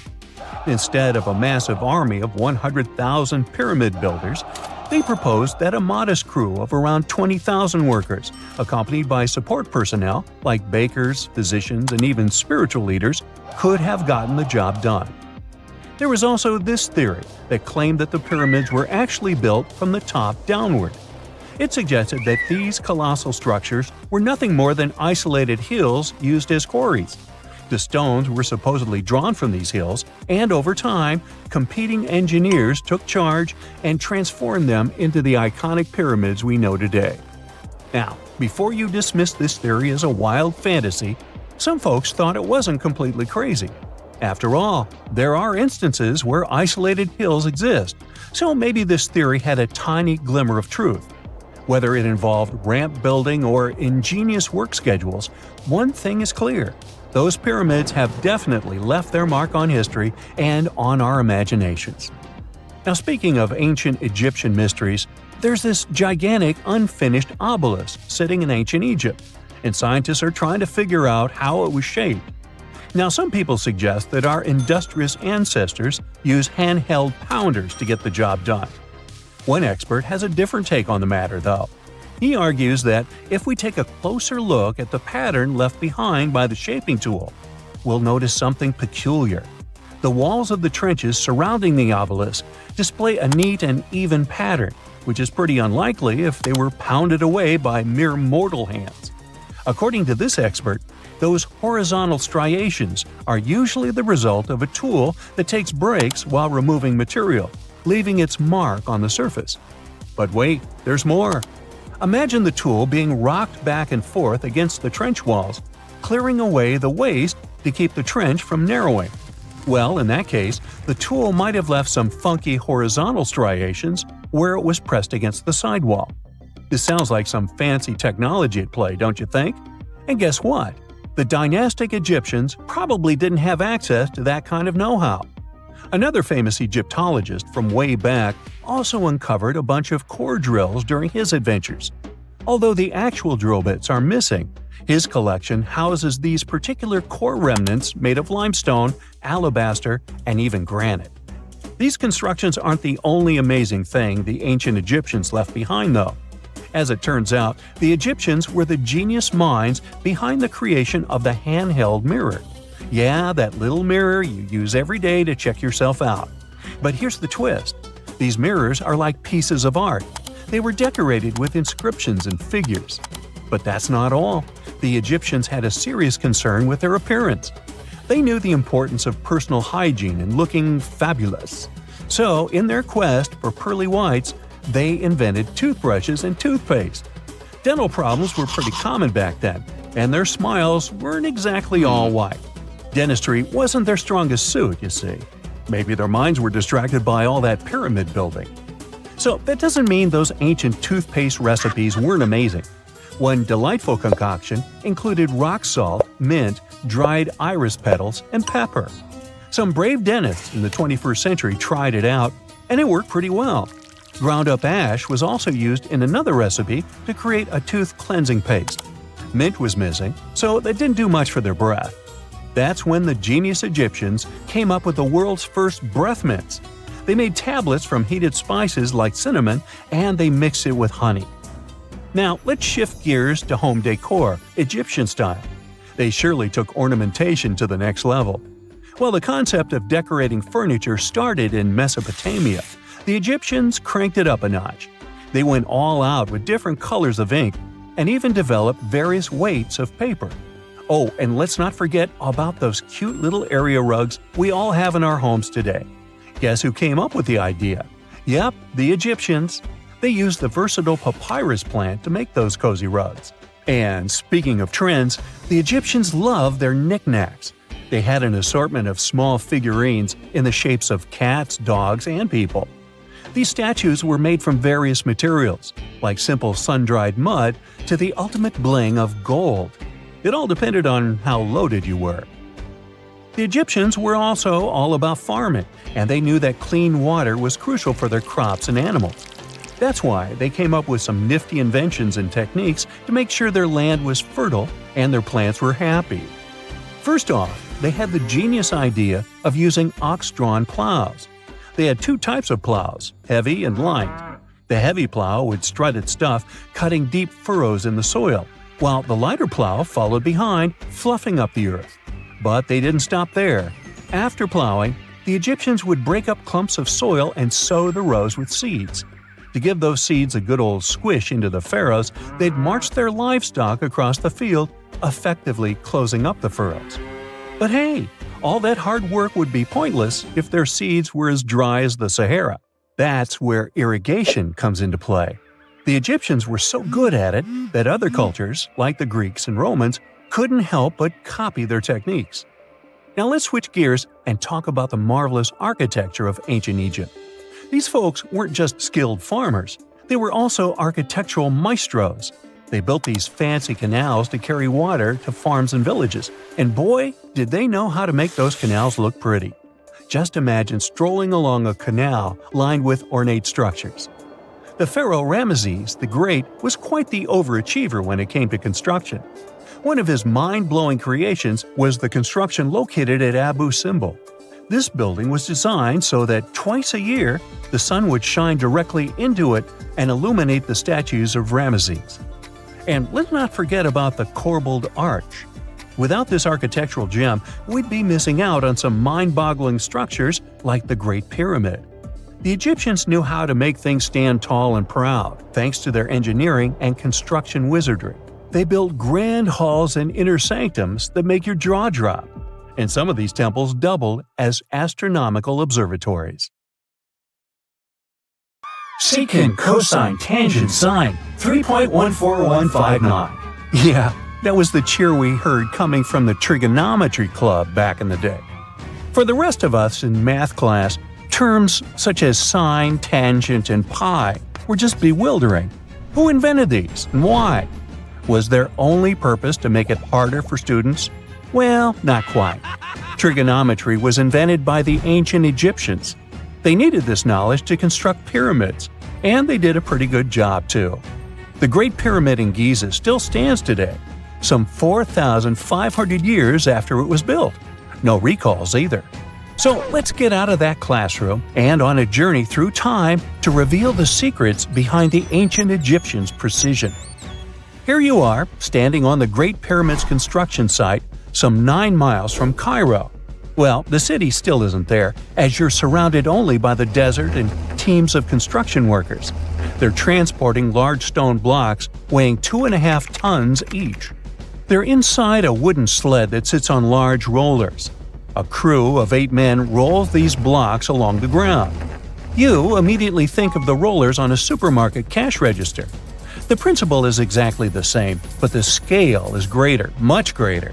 Scientists estimate that the Egyptians used 2.3 million such blocks in the Great Pyramid alone. And the block in front of you is one of the lighter ones. The heaviest of them weighed up to 15 tons. But where did all these blocks come from? Most of them originated from quarries around Giza. It's not that impressive, you think? But wait until you hear how ancient engineers transported the granite used in construction over 500 miles to the pyramid. There were no railways or highways back then, but the mighty Nile was always there. Researchers even believe that the Egyptians dug a canal to connect the Nile directly to the pyramid's construction site.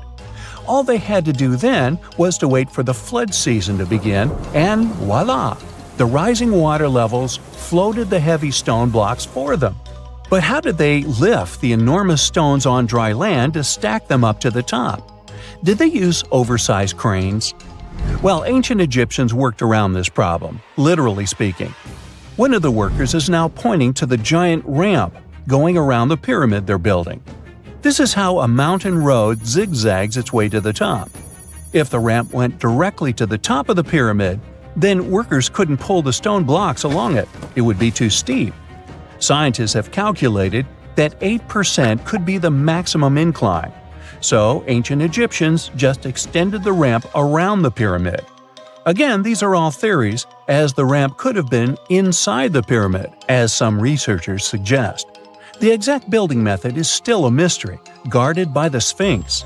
That's its real name, right? Wrong. As the Great Sphinx is just the statue's alias. You know, the name writers take when they want to hide their true identity, or a singer's stage name. The Sphinx's real name, translated from Egyptian, means Horus in the horizon. That was the name for the Egyptian deity of the sky. The trail of mystery doesn't end there. As a man walks past you with a bucket of paint, he's going to add a touch of color to the Great Sphinx. Researchers found specks of this red color next to its ear. That was some strong paint, as it survived for thousands of years. You are now standing straight in front of the Sphinx. You look up. It's very tall, right? 66 feet to be precise. Now resist the urge to take a selfie. You can do it. Now you notice something else. It looks like the Sphinx is in the center of a giant triangle in the back. That's one side of the Great Pyramid. And no, your eyes are not playing tricks on you. The Sphinx really does sit in the center of the pyramid's lateral face. Here's where math comes in handy. A pyramid has 4 sides, called lateral faces. There's also a 5th face, the base, but that's not visible. It's, wait for it, face down. The Sphinx has one last mystery to reveal: its age. Scientists agree that Pharaoh Khafre built the Sphinx. He ruled after his father, who had built a great pyramid nearby. So both structures were finished around the same time. Let's talk about numbers again. You've heard of Cleopatra, the Egyptian princess described as a woman of great beauty. Hello? She saw the pyramids, but she lived closer to the time of the first iPhone than the time of the people who built the pyramids. Fascinating, right? You can see thousands of people around you. They're working hard to build the pharaoh's tomb. But how many of them are there exactly? One Greek philosopher estimated there were as many as 100,000 workers. Seems like an okay number for such an enormous structure, but it can't be true. Science simply can't back up this number. Egyptologists put the total number of workers at 30,000. And yes, Indiana Jones was one of them, at least on the big screen, but he showed up late. Egyptologists know a lot about the pyramids, but not everything. Not because they don't want to, but because they haven't yet dug up enough evidence. They can only guess how the building process went. First, engineers would arrive to choose the right spot and do the necessary measurements. That's why they needed all that complicated math. Then, it's time for sourcing the material, the large stone blocks I mentioned earlier. When boats deliver them to the site of the future pyramid, workers can finally do their thing. They operated in smaller groups, but there were at least 2,000 of them chiseling and carving away at any given time. Sounds like a typical construction site today? Well, that's because it is, just thousands of years ago. It's amazing what ancient Egyptians were able to achieve with just copper and stone tools. The pyramid is now complete in front of you. But is it the same pyramid we see today? Why is this structure shining bright in the desert sun? Isn't it supposed to be a dusty yellow color? Well, no. Human activity and the elements have completely stripped the outer layer of stones over time. Expert craftspeople polished these blocks using nothing but stone and sand. The end result was a smooth and shiny rock. On the day it was completed, the Great Pyramid of Giza was a perfect triangle of light. Its polished sides acted like giant mirrors, reflecting the powerful Egyptian sun. This is the point where you should put your glasses on, and that shiny thing you see at the pyramid's very top is actually gold. The capstone at the top of the pyramid is called a pyramidion. It was covered in sheets of gold. As you can guess, these were the first stones to disappear. Let's make another stop before we get you back to your classroom. We travel to the British Isles, and no, Stonehenge isn't our destination. It is Newgrange in County Meath. Scientists estimate that the ancient peoples of Ireland built this stone monument around the year 3200 BCE. This makes it older than both Stonehenge and the Great Pyramid in Giza. The function of the circular mound in Newgrange is the same as the one of the Great Pyramid and equally mysterious. The estimated amount of loose stone present in the valley is over 220,000 tons. And it's not just randomly thrown on a pile. The order in which the stones are set makes the structure water-resistant. That would explain how Newgrange had survived for so long. Kinda makes you want to splash out the cash for that waterproof phone case, huh? Well, you're back in your school desk, but today's math lecture is the last thing on your mind. You're thinking about how great the Egyptian pyramids are, and if we have something similar today. It turns out modern engineers are just as impressed with the Great Pyramid as you are. There's a glass pyramid sitting in the main courtyard of the famous Louvre Museum in Paris. The panorama of San Francisco wouldn't be complete without the 48-story Trans-America Pyramid. But Las Vegas went the furthest. There we find the Luxor Hotel. It's so big that it's the third largest pyramid on the planet. And guess what's in front of it? Yup, a replica of the Sphinx. It's 110 feet tall, 2 stories higher than the one in Giza. Yeah, everything's bigger in Vegas. In 1850, French scientist Auguste Mariette went to Egypt looking for manuscripts, but accidentally found a head of a sphinx sticking out of the dunes. He cleared the sand and figured out the Sphinx was guiding the entrance to some underground construction. Several months later, he finally entered the Serapeum of Saqqara. Inside, he found an enormous granite sarcophagi with remnants of 64 bulls. Scientists are still amazed by the tech that the ancient Egyptians used to transport those enormous boxes. The Serapeum was built around the year 3000 before the Common Era. It was an underground tomb built to honor the sacred Apis bulls of ancient Egypt. It had a long hallway, almost 500 feet long, with giant stone rooms on both sides. Some of the sarcophagi weighed as much as 50 average cars, and all of them were made with super precision, with exact 90-degree angles. These sarcophagi were beautifully decorated with hieroglyphs and carvings that told stories about the lives and importance of the Apis bulls. Now, there are 24 sarcophagi left. In ancient Egypt, Apis bulls were very special animals connected to the deity Ptah. They thought the bulls carried Ptah's spirit and wisdom, helped the pharaoh, and protected the Egyptians. Priests looked for special markings on young bulls to find Apis bulls. It could be a white triangle on its forehead, which symbolized divine light, a shape on its back like a vulture's wing, and a scarab shape under its tongue, which stood for rebirth. If a bull had these signs, they believed it was chosen by Ptah and treated it like royalty. The chosen bulls lived in a special temple in Memphis, the city where they worshipped Ptah. They received the best care and offerings from visitors who wanted their blessings. When an Apis bull passed away, it was treated with great honor and mummified.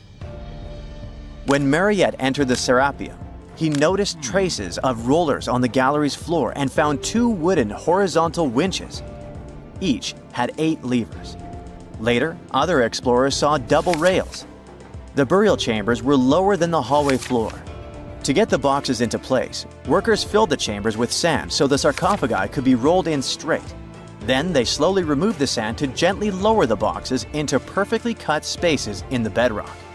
A carved stone sign found in the Serapeum said it took 28 days to move just one sarcophagus and its lid into its spot during the time of Ptolemy II. The extreme precision of the sarcophagi with 90-degree angles also has an explanation. Ancient Egyptians wrote texts, or rather, papyrus, on geometry a long time ago. It shows that they knew the approximate number pi and could calculate the volume of a pyramid with its top cut off. If they could figure out complicated math like that back then, it makes sense that they could also carve perfectly flat surfaces 500 years later. All this sounds pretty legit, but some people think certain things don't add up here. The size of boxes is way larger than the size of bulls, yet they buried pharaohs in tiny coffins that barely fit their bodies. The sarcophagi are made out of granite with crazy precision, and they could have just used limestone, which would have made things way easier. The transportation of the boxes seems pretty simple, but only in theory. If one person could pull about 440 pounds, then at least 250 people would be needed to pull just one box. The tunnels in the Serapeum are really narrow, only about 2 feet wider than the boxes themselves.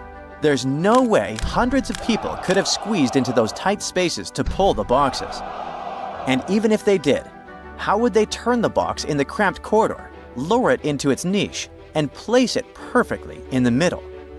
Somehow they did this 24 times, and every box is centered perfectly. Plus, the chambers were dusty, and there were no signs of soot from lamps. This means they must have worked in almost complete darkness. The real use of the boxes could also be different. A long time ago, even before the Egyptian pharaohs ruled, the local people already knew how to use fermentation.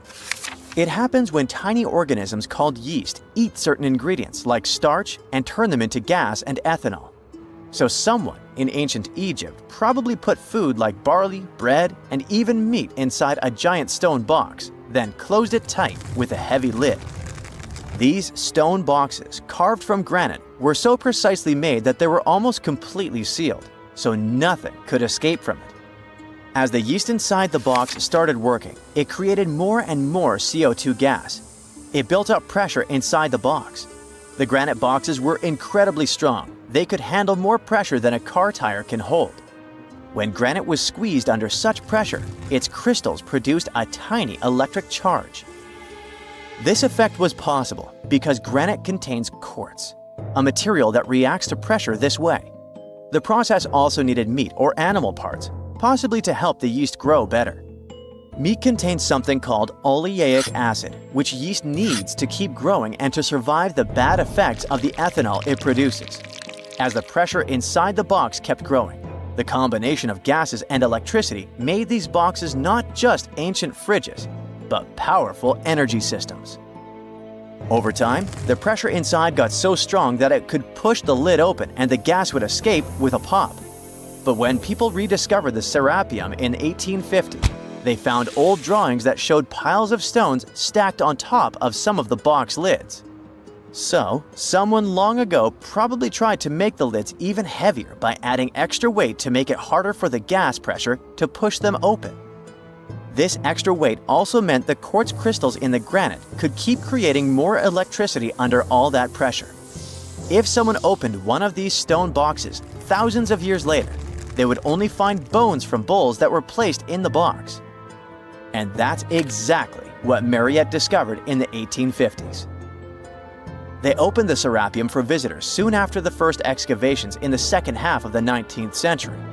Prince of Wales even had a luncheon with his guests in one of the sarcophagi. Sands and earthquakes made the site inaccessible for a while, but now you can visit it again and try to solve the mystery yourself. With new tech, we could have answers to many other historical mysteries soon. A team of scientists at Chicago's Field Museum of Natural History recently used a special CT scanner to learn more about ancient Egyptian mummies without unwrapping them. They gently rolled 26 mummies on custom carts out to the parking lot, where the scanner was waiting. It took thousands of detailed X-ray pictures of each mummy and their coffins. When all the pictures were put together, they created 3D images that showed what was inside, the skeletons, and some artifacts. The scientists hope these images will help them understand ancient Egyptian burial practices from over 3,000 years ago. Even though the scanning process only took 4 days, it might take 3 years to study all the data. But scientists were able to learn some personal details about the mummies. One of the most popular mummified individuals at the museum, Lady Chineta, was a woman who lived in ancient Egypt about 3,000 years ago. It looks like she passed away in her late 30s or early 40s. To make sure her body looked complete for the afterlife, embalmers put stuffing in her neck to keep it from collapsing. They also placed artificial eyes in her sockets, so she would have eyes in the next world. She was wrapped in fancy linen and placed in a beautifully decorated coffin. The scans revealed that it had been carefully crafted with a slit at the back, which embalmers used to fit the body. There were also some artistic details on the surface, like markings for her knees.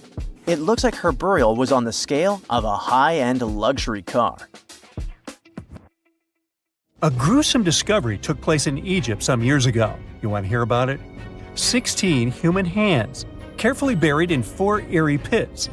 They didn't look too much like human hands at first, since they were abnormally large, but they were. Weirdly, there were only right hands. No left hands were in sight. It turned out that it points to the practice of an ancient dark ritual. Old Egyptian art and tales talked of a ceremony where warriors would present the right hand of their adversaries as proof of victory and ask for gold in return. Egyptians believed in the afterlife, so cutting off someone's hand meant you cut off their power eternally. Guaranteeing this type of defeat was interesting to the winning party. Here, the fight was between Egyptians versus Hyksos, who lived in what was once known as Canaan. Egypt has always been the center of some history-changing findings, and some time ago, this papyrus was found. If we stretched it open, it would be just a tad bigger than the height of a skyscraper. The world's tiniest skyscraper, which is located in Wichita Falls, Texas. When humans didn't write on their notes app, they wrote on this thing, made from the medulla of a papyrus plant. Around 2,000 years ago, ancient Egyptians wrote something reminiscent of a book where they describe most of their funerary traditions and their visions of the afterlife. It's considered one of the most important texts from ancient Egypt and is still sold in bookstores to this day. This ancient manuscript was unearthed from a chamber located just south of the Pyramid of Djoser, located in Saqqara. Oh yes, Djoser is the oldest pyramid in Egypt and not the Giza pyramids like most people think. So recently, the site of Saqqara buzzed with excited archaeologists who probably found one of Egypt's oldest complete mummies. They believe that this beautiful and well-preserved mummy was that of a wealthy man. He was discovered in a deep shaft, covered in layers of gold leaves. There are many symbols that show he was an important and wealthy man, like the band he wore on his head, the bracelet on his chest, and the fact that he was embalmed with a tunic, which was reserved for Egypt's finest. The most exciting part of the entire discovery was finding the resting place sealed with mortar, just as the ancient Egyptians had left it 4,300 years ago. Now this may sound weird, but back in 2008, archaeologists discovered a missing pyramid. Now it went missing because it deteriorated over the span of 4,000 years. Today, you can only see its base. It was a pretty important site back in ancient times. It is said that around the area of the pyramid, the ancients hosted a special type of ceremony where high priests would carry mummified remains of sacred bulls. Now, here's a fun fact. Ancient Egyptians believed that Apis bulls were earthly incarnations of the city deity of Memphis and was connected to rites of fertility. It wasn't just any Apis bull, though. They needed to be all black, with a single white mark between its horns and a bunch of very specific characteristics. They were selected by the local priests and honored until they passed away. After that, they were mummified and buried in underground galleries. Meanwhile, this missing pyramid sort of disappeared around the 1800s. It was a German archaeologist who first found it in the village of Saqqara. He called it the Headless Pyramid when he first found it. But then, years after the official discovery, the desert sand came along and covered the whole thing. There were some excavations between the 19th and 20th centuries, but they weren't too systematic. That's why scientists were so thrilled when they dug an entire pyramid's base after removing the 25-foot mound of sand that was covering it. Oh, and it turns out American archaeologists are excavating a cemetery in Egypt that could contain over 1 million mummified bodies. So far, archaeologists have dug around 1,700 mummies. One of the main differences from other classic Egyptian mummies is that these people weren't kings and pharaohs. They were commoners that most likely lived about 1,500 years ago, when Egypt was controlled by the Roman and Byzantine empires. The name of the cemetery is cool, though, the Way of the Water Buffalo, just in case you want to check it out on your next trip. Other than bulls and buffaloes, ancient Egyptians also liked baboons. Are you seeing a pattern here? In the beginning of the 20th century, archaeologists discovered a site filled with mummified baboons in a place called, guess what? The Valley of Monkeys. An animal wouldn't have been mummified if it wasn't considered important. Certain animals were more important than others, since they were linked to specific deities. Jackals were connected to Anubis, the ancient god of the afterlife, and cats were likened to the female deity Bastet. Baboons were a pretty big deal, since they were believed to be connected to Thoth, the deity of wisdom and advisor to Ra, one of Egypt's supreme deities. The archaeologists who studied these animals weren't too happy. They think these baboons were kept inside and were deprived of sunlight for most of their lives. They had extreme vitamin D deficiencies and they were poorly fed. Maybe Thoth got angry with these baboon keepers. Just a guess. Since there's never a boring day for archaeologists in Egypt, they also found human mummies with golden tongues. Since Egyptians were all about the afterlife, they believed that golden tongues might help a person speak once they pass to the other side. I mean, it's a long shot, but hey, why not? Some of these mummies were placed in wooden coffins with goods, such as necklaces, pottery, golden artifacts in the shape of lotus flowers and scarab beetles, and iPhones. Just kidding. A new temple was also unearthed recently in Egypt. Scientists believe it was dedicated to honor Zeus Cassios. That deity would be a cross between Zeus, the almighty Greek deity of the sky, and Mount Cassios. While digging around the Sinai Peninsula in Egypt, archaeologists spotted 2 pink granite columns poking out of the ground, and bingo. They believe these columns represented the temple's front gate and collapsed during an earthquake many years ago. And speaking of deities, there weren't only super serious deities. Recently, scientists unearthed a golden ring in a city south of Cairo. No, Frodo, it's not magical. It was a normal gold ring, but it had the depiction of the deity of fun, officially named Bes. This deity is often described in sacred texts as a happy chubby dwarf. Today, many tattoos we get are sorta deprived of any sense and are made of aesthetic purposes only. In ancient Egypt, though, women would get tattoos as a token of protection for childbirth. That's what scientists think, at least. Around the Nile region, scientists found some mummies that had well-preserved tattoos, which is a rarity since the skin deteriorates so easily. 2 of these women tattooed their lower backs, and the drawings were simple. They were mostly pictures, including that same chubby dwarf we just talked about, Bes. He also had a side hustle as the protector of women during childbirth. Now, would you believe me if I told you ancient Egyptians invented robots? No? Well, that's because that's not entirely true. Sure, they were astronomers, mathematicians, and engineers, and somehow they also squeezed an eccentric invention into that package: an automated deity some scientists called Hathor. This wooden statue had been in the Metropolitan Museum of Art for years before someone noticed its secret. With the help of an X-ray machine, specialists discovered a mechanical operating system inside it. The pulley-like axis goes from the statue's shoulder to her left leg. When the system rotates, the statue raises and lowers her hand. Hey, pick me! Pick me! I got my hand up here. Egyptologists have been digging around every inch of the Great Pyramid for ages. Yet somehow, they overlooked this stunning pink granite bathtub buried a few miles next to it. And here's the deal. This mysterious oval tube lying next to the Khufu pyramid for years may provide evidence that the Egyptians built the pyramids not only for monumental purposes, but also to generate electricity, experimenting with it long before Alessandro Volta and Thomas Edison.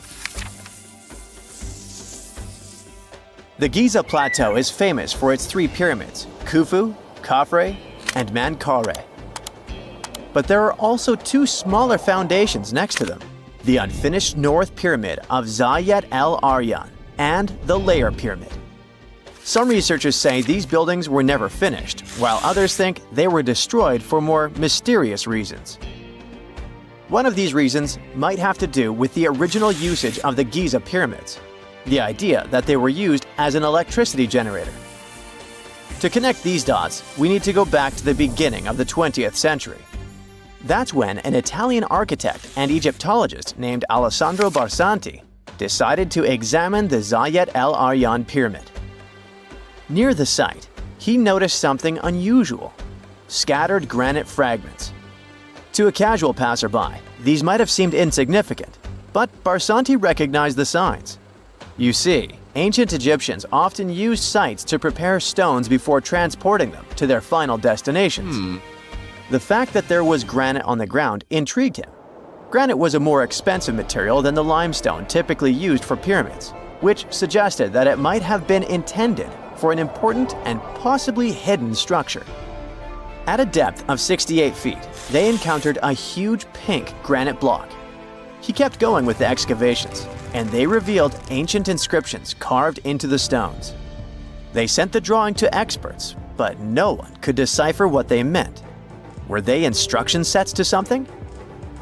That's when Barsanti made his biggest discovery. He found an oval-shaped vat carved from pink granite and polished to a mirror-like finish. The thing is, the vat had been carefully sealed. When they opened it, they found a thin black residue along the walls. I'm thinking something in the lines of a black oily substance. This discovery raised many questions for him. It didn't make sense to him that ancient Egyptians would go above and beyond to seal and protect this strange vat. By 1911, Barsanti had to abandon his effort to figure out what was the deal with that mysterious pit. But his findings intrigued researchers all over the world, and they've got their own opinions about it. One of these modern theories suggests that the other pyramids could have been used as a part of a bigger whole. It suggests that the Khufu pyramid was actually used as a water pump designed to irrigate the desert area. Apparently, the pyramid's internal chambers would function as a hydraulic system. In the 1990s, an engineer took this theory seriously and studied the pyramid's subterranean chamber. Surprisingly, he found actual signs of water damage. Apparently, the pyramid generated powerful compression waves, aka pulses, that could create electricity. This raised an important question. Could the ancient Egyptians have used the pyramids as a generator in order to produce electricity? On paper, that was proven to be possible, but hey, agreeing on the original use of the pyramids is probably one of the most difficult things in the world. So, we're still not 100% sure about this. Apart from that, Egypt is a playground for important discoveries regarding humanity's past. I mean, scientists have just discovered what looks like a cosmic command center, similar to that room from the Doctor Strange movies. They discovered an L-shaped astronomical observatory, measuring around 9,000 square feet, dating back to the 6th century BCE. Definitely the first and largest of its kind from that era. The mud brick structure housed tools used for calculating dates related to ancient Egyptian rites, royal coronations, and agricultural plans. This observatory is located in the archaeological site known as the Temple of Phuto, just 50 miles east of Alexandria. It's pretty impressive. The structure was designed so that you'd get inside the room through an east-facing entrance. This way, you'd get to see the sunrise. Once inside, you'd find a pretty huge shadow clock, used to tell time by tracking the movement of shadows inside the room. This variant of a sundial clock was nearly 16 feet long. That was quite an exciting discovery. Another interesting one was that scientists and Egyptologists have discovered the first ever pregnant mummy. Now, even if we know quite a lot about mummification processes, we keep making discoveries that open new doors into the lives of ancient Egyptians. It took so long for someone to find out this mummy was expecting at the time she was embalmed because she was placed in a male's coffin. More specifically, a male priest.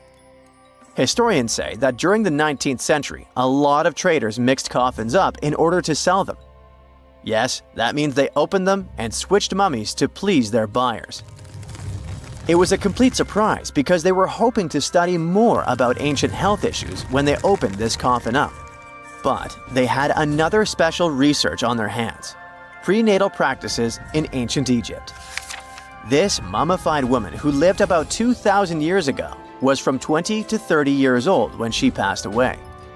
She was found in Thebes, and her remains were incredibly well preserved. You see, mummification recipes varied across Egypt. In this woman's case, researchers could tell she was a member of the high society since she was buried with special amulets. But since mummification methodologies differed so much between cities and time periods, they still have to dig further to understand why she was embalmed along with her baby. Speaking of mummies, scientists were digging up a final resting place in Saqqara, also in Egypt, and they unearthed 2 embalming workshops. One was for humans and the other for sacred animals. Apparently, the workshops date back to about 2,400 years ago. They were equipped with stone beds, clay pots, and ritual vessels. Everything you needed to mummify. But that's not all. Archaeologists also stumbled upon cheese stored in jars behind tombs that were over 3,000 years old. Yep, cheese. This shows that the ancient Egyptians were pretty savvy when it came to preserving food, too. They knew how to store stuff for the long haul, not just the mummies. It really shows how they applied their preservation skills to both food and bodies, giving us a glimpse into their impressive technological know-how. Scientists have also found one of Egypt's oldest complete mummies, and to their surprise, it was completely covered in gold. You see, Egyptian mummies covered in gold are already a rare thing, but they weren't expecting it to be the oldest one ever found. The mummy was quite well preserved, and they could identify that it was the remains of a wealthy man called Hekashepes. Many symbols show that he was important and wealthy, like the band he wore on his head and the bracelet on his chest. He was also dressed in a tunic wrapped with a belt, which was a way to preserve the good appearance of a person after they passed away. To reveal it, they had to open the final resting place with mortar. Basically, it was like they were opening a time machine, just as the ancient Egyptians did 4,300 years ago. If you think about it, it's almost like entering a time capsule. Enough about mummies. Scientists also found something very exciting hovering above the pyramids. They had to use a fancy top-notch radar known as LARIT, aka Low Altitude Long Range Ionospheric Radar, which can see these invisible waves far away into the sky. LARIT helped them discover giant plasma bubbles floating in the air above the pyramids. These bubbles are called plasma bubbles, and they wreak havoc on modern technologies. I mean, they can disrupt GPS and phone signals for hundreds of kilometers in diameter from where they're located. These bubbles are massive, sometimes as big as cities, and they're caused by the sudden depletion of charged particles in the ionosphere. So, instead of spreading out evenly throughout the ionosphere, they stick together in this wave-like form. This was a pretty important discovery because it can help scientists understand how to prevent these waves from messing with our technology. We know that the ancient Egyptians were talented enough to build something as grand as the pyramids, but were they also smart enough to measure the speed of light? There's a theory circulating online that says exactly that. If you look at these two numbers, you'll see that they match completely. The first one is the speed of light in a vacuum measured in meters, and the second one is the latitude of the Great Pyramid of Giza. So, was it done on purpose, or is it just a coincidence? Well, happily, we can tell you that it's actually just a coincidence, not another conspiracy thingy. The Great Pyramid is just one of the many places in the world that share the same latitude. And more importantly, even if the ancient Egyptians had somehow measured the speed of light and chosen to keep it a secret from the rest of the world, they wouldn't have used meters to put it down. Meters were only defined at the end of the 18th century. The builders of the pyramids used a different unit of measure called cubits. 1 cubit is equal to 1.5 feet. Cubit was based on the length of the arm from the elbow to the tip of the middle finger, and it became popular in the ancient world. So if they wanted to impress the rest of the world and set the pyramids at a point that matched the speed of light in cubits, they would have to build their iconic constructions somewhere in Europe. And then the Danish astronomer who first measured the speed of light in 1676 would have been really upset to know that someone had done it centuries before him. So although they were ahead of their time in many aspects, the ancient Egyptians never measured the speed of light or used longitude and latitude to map their locations. The base of the Great Pyramid of Giza might seem like a perfect square, but it's actually an 8-sided structure, not 4-sided. Each of its 4 sides has a subtle concave indentation that splits it evenly from base to tip. The official version is that a British pilot was the first to notice it in 1940 while flying over the pyramid. He took a photograph that showed shadows highlighting these indentations. Some people think these lines are only visible from above and can best be seen at dawn and dusk during the spring and autumn equinoxes. This has led to a freaky theory that the ancient Egyptians might have designed the pyramids to communicate with something looking at them from above.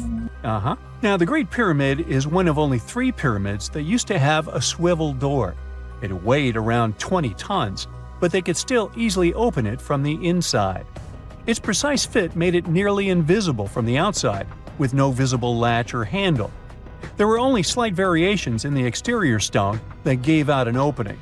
The other 2 pyramids with similar doors belonged to Khufu's father and grandfather. The Great Pyramid also has a hidden void at least 100 feet long that was only found in 2017. We still don't know what lies within the space, what purpose it served, or if it is the only space of its kind. Researchers used the same tech to see through cathedral walls, Mayan pyramids, and even volcanoes. It depends on a natural shower of subatomic particles called muons. They pass more easily through empty space than through solid materials. So if they arrange multiple muon detectors around a structure, scientists can map out its solid and empty areas. A team of scientists placed muon detectors inside the Great Pyramid and allowed them to gather data for months. Scientists have analyzed samples of the mortar used to build the pyramids many times. Although we know its composition, modern technology still can't replicate it. The mortar is mostly made from processed gypsum, but it wasn't used like the cement we use for bricks today. Instead, they used it to support the joints between the massive stones as they were set in place. The estimated amount they needed to construct the Great Pyramid was around 500,000 tons of mortar. The gypsum mortar is stronger than the stones themselves and has held up for thousands of years. Now, all four sides of the Great Pyramid are aligned with the cardinal points – north, south, east, and west. According to geologist and engineer Glenn Dash, the alignment is accurate to within 4 minutes of arc, or 1/15th of a degree. The architects managed to achieve this without modern tools like drones, blueprints, or computers. Many researchers try to explain this construction miracle. Maybe they used the pole star or the sun's shadow. Dash recently proposed a new, simpler idea. The Egyptians might have used the autumnal equinox to align the pyramids. It happens twice a year when the Earth's equator passes through the center of the sun's disk, making day and night nearly equal in length. To test his theory, Dash conducted an experiment on the 22nd of September 2016, the first day of the fall equinox. He used a special rod the Egyptians had to cast a shadow and tracked its tip at regular intervals, forming a smooth curve. By connecting 2 points of the curve with a taut string, he created an almost perfect east-west line. Dash noted that on the equinox, the shadow's tip runs in a straight line, nearly perfectly east-west, and with a slight counterclockwise error. There's a similar error in the pyramids. Although his experiment was conducted in Connecticut, Dash believes that the same method would work in Egypt. All the ancient Egyptians needed was a clear, sunny day. They could determine the fall equinox by counting 91 days from the summer solstice. But they left us few clues, and no engineering documents or architectural plans have been found that explain their methods. So they might have mapped shadows, but it's not definite. Now, scientists have long wondered how heavy stone blocks were carried to the pyramid sites, and they might finally have an answer. A research team from the University of North Carolina, Wilmington, has discovered that 31 pyramids are likely to have been built along a long-lost ancient branch of the River Nile. It's now hidden under desert and farmland. For many years, archaeologists have thought that ancient Egyptians must have used a nearby waterway to transport materials, equipment, people, and whatever else they needed to build the pyramids on the river. But up until now, they weren't certain of the location, shape, size, or proximity of this waterway to the site of the pyramids.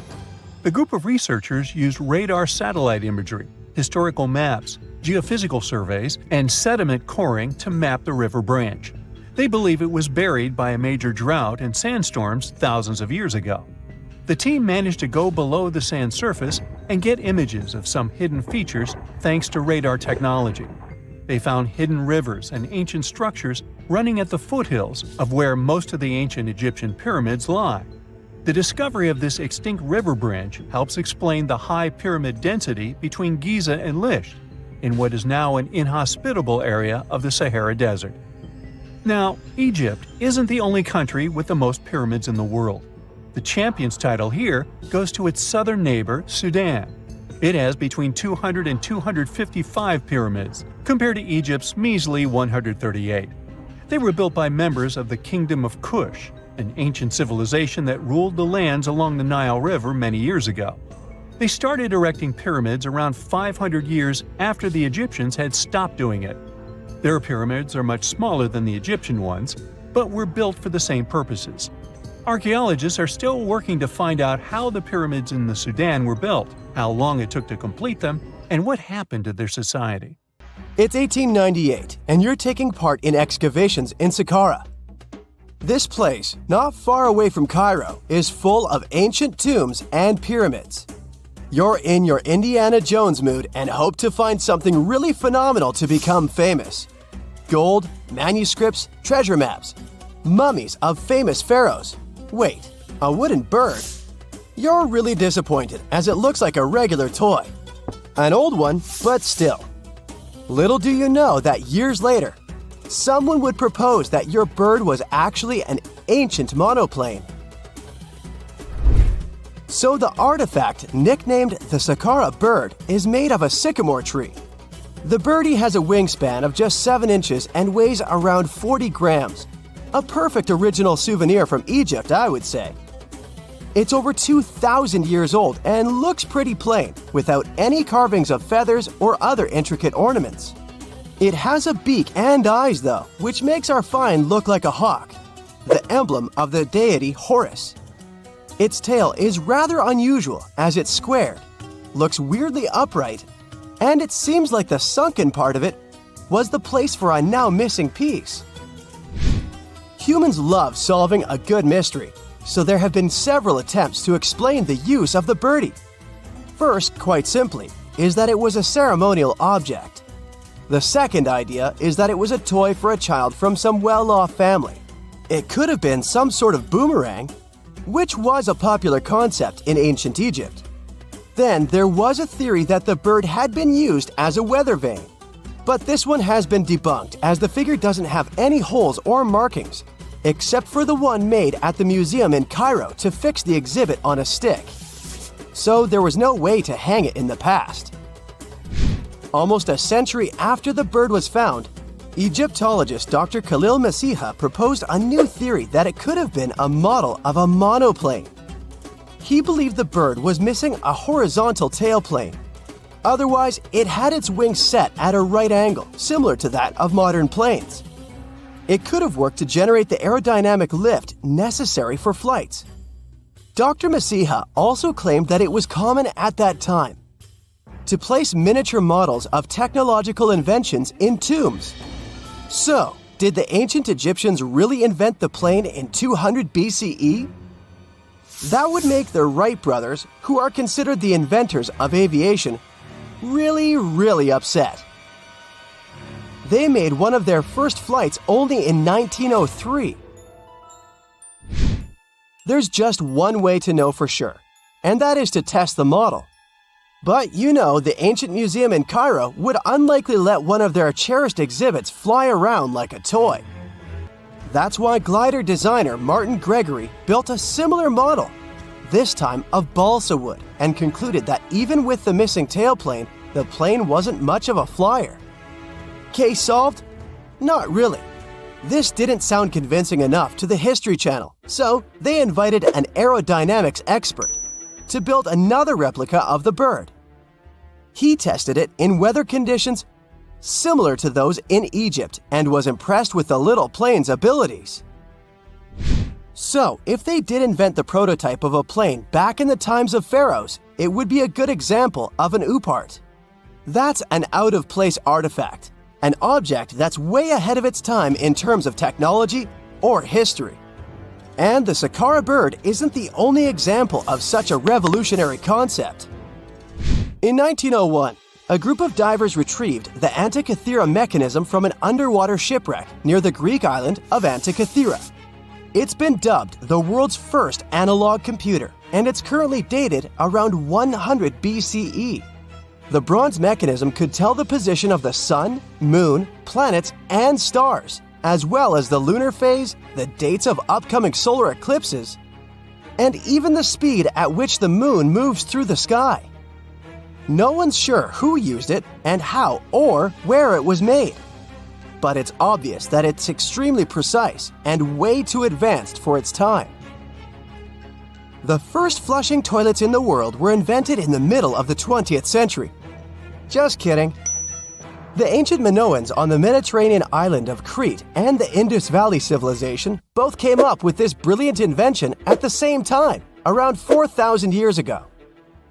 The plumbing and sanitation were so well done that no one managed to design anything better until 2,000 years later. One ancient Minoan lavatory was discovered at the Palace of Knossos.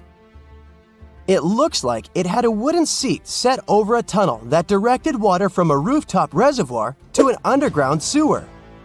Other varieties got water from jugs. Only the super rich people could afford all this glory. So if you wanted to shop for real estate back then, the flushing toilet would be a telltale sign you were in the rich neighborhood. Automated doors became a cool, seemingly new invention back in 1931. But the technology behind them is actually much older. Think the 1st century CE old. Mathematician and engineer Heron of Alexandria came up with a hydraulic system to open and close temple doors. To bring it into action, you need to light a fire to produce heat. There was a brass pot under the fire, half filled with water. The inventor connected the brass pot to containers that acted as weights. When the fire was burning, the water moved into the containers. They went down and pulled the ropes. It was nothing like a supermarket door that opens in front of you before you even have time to think. Heron's door took hours to open, and there was no way to stop the process. That's why they only opened the doors once a day before people entered the temple, to add some mysticism at the temple during ceremonies. Spooky. Looks like the first ever battery was invented in Baghdad around 2,000 years ago. A German archaeologist found this oval-shaped clay jar in 1938. Scientists are still not sure what purpose it served and who exactly invented it. There is a theory that it was used for electroplating objects with precious metals. When they filled it with a weak acid like vinegar, the battery produced around 1 volt of electricity. Another theory says it was a vessel for sacred scrolls. Would you like to buy contact lenses designed by Leonardo da Vinci himself? In 1508, he invented a glass lens with a funnel on one side. You were supposed to wear it with water inside to improve your vision. Sounds a bit uncomfortable, doesn't it?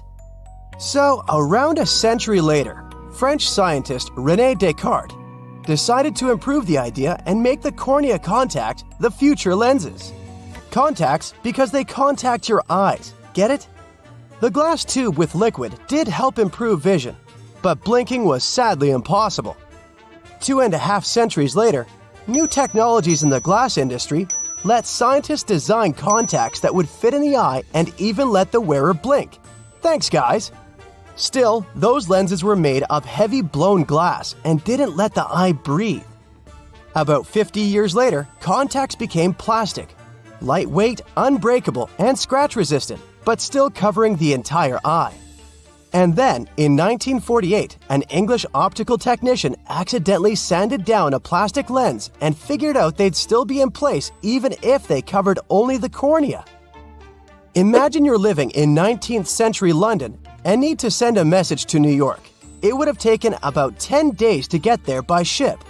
So when delivery time went from days to hours in 1858, it was a true sensation.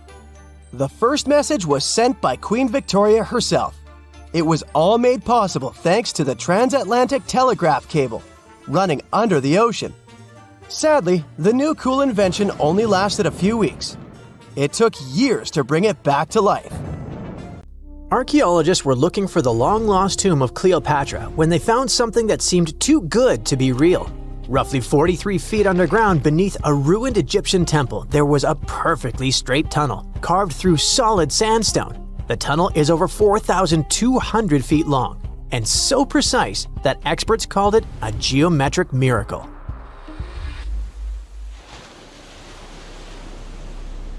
The tunnel sits beneath an ancient city west of Alexandria, near Egypt's Mediterranean coast. The team that found it carefully peeled back layers of stone and debris until they hit this passage, about 6.5 feet tall, cut cleanly into bedrock. There were no collapse marks or wandering curves, just precision. If you've ever tried to drill a straight hole into a wall at home and failed within seconds, imagine doing this underground for nearly a mile. Ancient builders had no GPS, no lasers, no modern surveying tools. Yet, this tunnel stays remarkably level over its entire length. That means they understood gradients, angles, and distance in a way that goes far beyond stack stones and hope. Engineers today rely on machines to maintain that kind of accuracy underground. These people relied on knowledge, repetition, and patience. Parts of the tunnel now sit underwater or collapsed, probably after several earthquakes that struck the region centuries ago. Some experts think the tunnel may have once connected the temple to water sources or ritual areas closer to the sea. Archaeologists noticed that the Egyptian tunnel is an exact replica of the Eupalinos tunnel in Greece. It's believed to be one of the most important engineering achievements of antiquity, which only makes the Egyptian tunnel more special. Underground passages in ancient Greece linked temples to sacred springs. Back in ancient times, people moved through space in specific ways, underground and above, to reenact myths and journeys of gods. A tunnel like this could represent a path to the underworld, rebirth, or divine transition. Nobody would invest this much effort in construction just for decoration. Plus, in earlier digs at the site, archaeologists pulled up all kinds of artifacts, including coins with the names and faces of Cleopatra VII and Alexander the Great. They also found figurines, statues of deities, a mummy with a gold tongue, and even an entire cemetery packed with Greco-Roman style mummies. The perfect geometric tunnel isn't an isolated flex. Not far away, underwater archaeologists off the coast of Alexandria uncovered something that sounds like it belongs in a royal travel documentary. A 2,000-year-old pleasure boat that once glided along the Nile. And this wasn't just another fishing vessel or cargo barge. It likely stretched over 115 feet long and 23 feet wide, and had a decorated cabin, plus around 20 rowers, which turned the river into a moving palace. This isn't speculation pulled out of thin air. An ancient Greek geographer named Strabo wrote about these exact boats around the 1st century BCE. He described lavish vessels used by royalty during festivals and ceremonial outings in Alexandria. For years, historians treated that as a poetic exaggeration. Then, this wreck surfaced, and suddenly, Strabo sounded less like a storyteller and more like a witness. Even ancient art backs it up. The Palestrina mosaic from Italy shows richly decorated boats floating down the Nile. They match both the texts and the physical evidence almost perfectly. Inside the wreck, archaeologists found something small but incredibly human. Graffiti scratched into the wood in Greek. Just writing left behind by someone who stood on that deck 2,000 years ago. Researchers haven't fully decoded the text yet, but its existence alone matters. It tells us this wasn't just a floating symbol of power. People lived on it. It was sort of like a modern luxurious yacht, and the Nile was like a highway. All types of vessels with passengers were moving back and forth, visiting friends, carrying their goods for trade, doing business, and, of course, going on pleasure cruises. The location of the pleasure boat makes the story even better.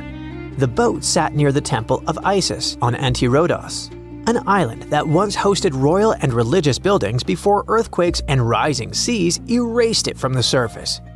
That temple collapsed around 50 CE, and researchers believe the boat may have sunk during the same disaster. Another recent find that has to do with life on the Nile is the lower part of the massive worship complex about 10 miles southwest of Cairo. It connects directly to an upper temple dedicated to Ra, the Egyptian deity of the sun. The newly excavated part is a 4,500-year-old valley temple. The upper temple sits on higher ground, and archaeologists excavated it years ago. The valley temple is closer to the Nile, and it's connected to the upper part by a causeway.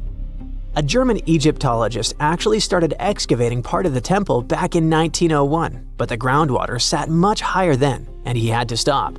Now, the groundwater level is lower, and a modern team has managed to excavate about half of the valley temple since 2024. Once they got in, archaeologists uncovered the remains of a columned entrance portico. Then they found blocks carved with a calendar of religious events, almost like an ancient public schedule. The text includes feasts for Sokar, a falcon-headed deity linked to Memphis, which was a major capital during the Old Kingdom, plus the festival of Min, a fertility deity, and even the procession of Ra. The calendar blocks all showed up around the entrance portico area, which most definitely means that the outside facade of the temple displayed this long feast calendar publicly. That's why archaeologists think this might be one of the earliest examples of a true public calendar ever found. A literal event list for an entire community, built into the architecture. On top of that, the team found dozens of decorated blocks covered in inscriptions that named a pharaoh who ruled around 2420 to 2389 BCE and had the temple built. This temple shows how people moved through ancient Egypt. Because the upper temple handled the main worship, but the valley temple made the whole place accessible. It acted like the landing area for boats coming in. either directly from the Nile or more likely from one of its side channels. So instead of hiking across desert terrain, visitors could arrive by water, step onto the temple's landing stage, enter through the Valley Temple, then head up the causeway ramp toward the upper temple on the hill. After about a century of use, researchers found that the Valley Temple had been repurposed into a residential area. And the best part is, what they found from that era: 2 wooden pieces used for playing Senet, an ancient board game. Senet shows up at other Egyptian sites too, including King Tutankhamun's tomb, but nobody fully agrees on the rules today. Some discoveries in Egypt create new mysteries instead of solving the old ones. Earlier in 2025, archaeologists announced the discovery of the first pharaoh's burial found in or near the Valley of Kings since King Tut's tomb in 1922.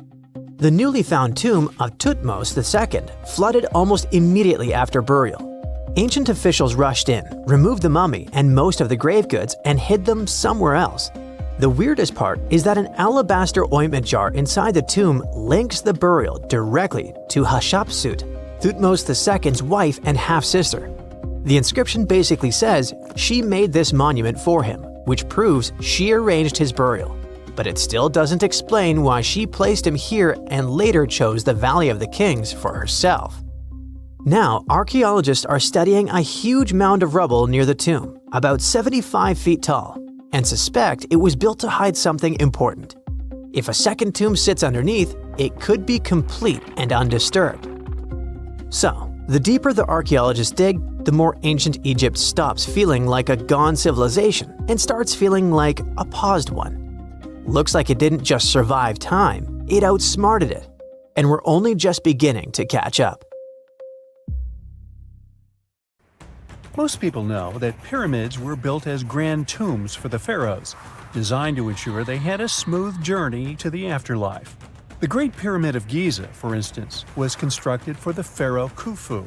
But what most people don't know is that this whole pyramid building trend started right here with the step pyramid of Djoser about 4,700 years ago.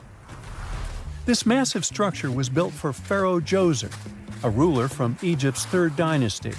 It rises 7 layers high above the ground and stands about 200 feet tall. We think of it today as a phenomenal architectural project. But for ancient Egyptians, the step pyramid of Djoser turned out to be more like a massive experiment, a trial run, if you will, to perfect their building skills before they moved on to even more ambitious pyramids. Reaching new heights is super exciting, but the real mystery is what is going on below the ground. In this pyramid's underground labyrinth, there is a network of tunnels stretching about 3.5 miles long, and some researchers believe these tunnels might have been part of a sophisticated water system that could completely change what we think about pyramid construction. Let's talk about this massive complex located in Saqqara. Surrounding the pyramid, there's what's known as a dry moat, a continuous trench that is up to 164 feet wide and almost 2 miles long. It forms a sort of rectangular shape around the pyramid. This trench has an average depth of about 65 feet. Now, if you were to add up all the earth and rock they dug out to create this moat, it would be about 10 times the volume of the step pyramid itself. For the longest time, people just assumed this trench was nothing more than a huge quarry, a place where they dug up stone and clay to build the step pyramid. Makes sense, right? But when you take a closer look, it doesn't add up. The trench is too narrow and deep to be practical for mining, and its layout doesn't match anything we know about ancient Egyptian quarrying methods. Plus, some sections of the trench are actually covered with a rocky ceiling, which would have made it nearly impossible to use as a quarry. Another theory suggests that the dry moat had some kind of spiritual significance. Maybe it was a sacred place, where souls of nobles gathered to serve the late king in the afterlife. There are even niches in the walls that work as a hint at this spiritual function. But most researchers believe that this purpose likely developed much later, long after the complex was built for Djoser. So, what was the moat really designed for? In 2020, a researcher came up with a pretty intriguing idea. It is possible that this trench was actually designed to collect and manage water, especially after heavy rainfalls. Now, that makes sense when you consider the location. The moat sits in an area that could easily have been flooded by runoff water from nearby plains. This could also explain why the trench wasn't used for new graves until much later when the climate became drier and less prone to flooding. The story becomes even more intriguing as this trench appears to be part of a larger, more complex hydraulic system within the Djoser complex. It is like the trench has several compartments, carefully carved out of the rock and connected by tunnels. These compartments likely served as a part of a water treatment system, where water would flow from one compartment to the next, getting cleaner as it moved along. Now, here is where things start to tie into the pyramid itself. The Djoser complex has a series of underground shafts, and some researchers think that water from the moat's deep trench might have been used to power a hydraulic lift system. And this giant water-powered elevator could have been used to raise the heavy stones needed to build the pyramid. It worked like a volcano, but instead of lava, water did the heavy lifting. Imagine a big deep hole in the ground at the center of the pyramid site. Inside this hole, there was a huge wooden platform, kind of like a giant raft that could move up and down. When the workers wanted to lift a heavy stone, they would fill the hole with water. As the water rose, the wooden platform started to float up, carrying the stone with it, almost like a giant water-powered elevator. When the stone reached the right height, the workers slid it off the platform and onto the pyramid. The idea is that water from the deep trench, after being cleaned and filtered, would flow into these shafts. A massive float, possibly made of wood, would then rise as the water filled the shaft, lifting the stones up to where they were needed for construction. Once the stone was in place, they'd let the water out, lowering the platform back down to the bottom, ready to lift the next stone. This fancy hydraulic lift system could have been a game changer, making the whole building process a lot faster and more efficient without using a lot of workforce. It is like the ancient Egyptians were already embracing the whole idea of work smarter, not harder. But of course, not everyone is on board with this theory. Some experts argue that the area where the step pyramid of Djoser was built couldn't have held enough water from occasional rains to maintain such a fancy hydraulic system. The main theory suggests that, in the past, there might have been some kind of lake nearby that would have filled up after a period of rain, and this lake could have supplied water to the complex's hydraulic system. But there is no mention of such a lake in any ancient Egyptian writings, so it might be more of a what-if situation than a reality. And then there's the issue of the hard work itself. Remember when I said this method could have allowed the ancient builders to raise stones with far less effort? Well, that might not be entirely true. According to some experts, just building this hydraulic device would have required a lot more heavy work than simply moving the stone blocks using good old-fashioned manpower. And let's not forget, the step pyramid of Djoser is like a baby pyramid compared to those that came later. The stones used for Djoser's pyramid weighed, on average, about 660 pounds each, which is nothing compared to the more than 2.5-ton blocks used later for the pyramid of Chephren. If this cool water lift theory gets completely ruled out, we still need to explain how this pyramid was built in the first place. To answer that, we need to rewind a bit and talk about the original plans.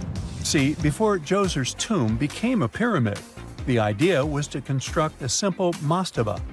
This type of tomb was pretty common in earlier periods, a flat-roofed, rectangular structure with sloping sides. But after the original mastaba was finished, they decided to expand it a bit by adding more layers on top. And then they added even more layers, until the construction reached 6 distinctive steps, each one smaller than the previous. And they probably did all this by raising those heavy stones using ramps, not a water-powered elevator.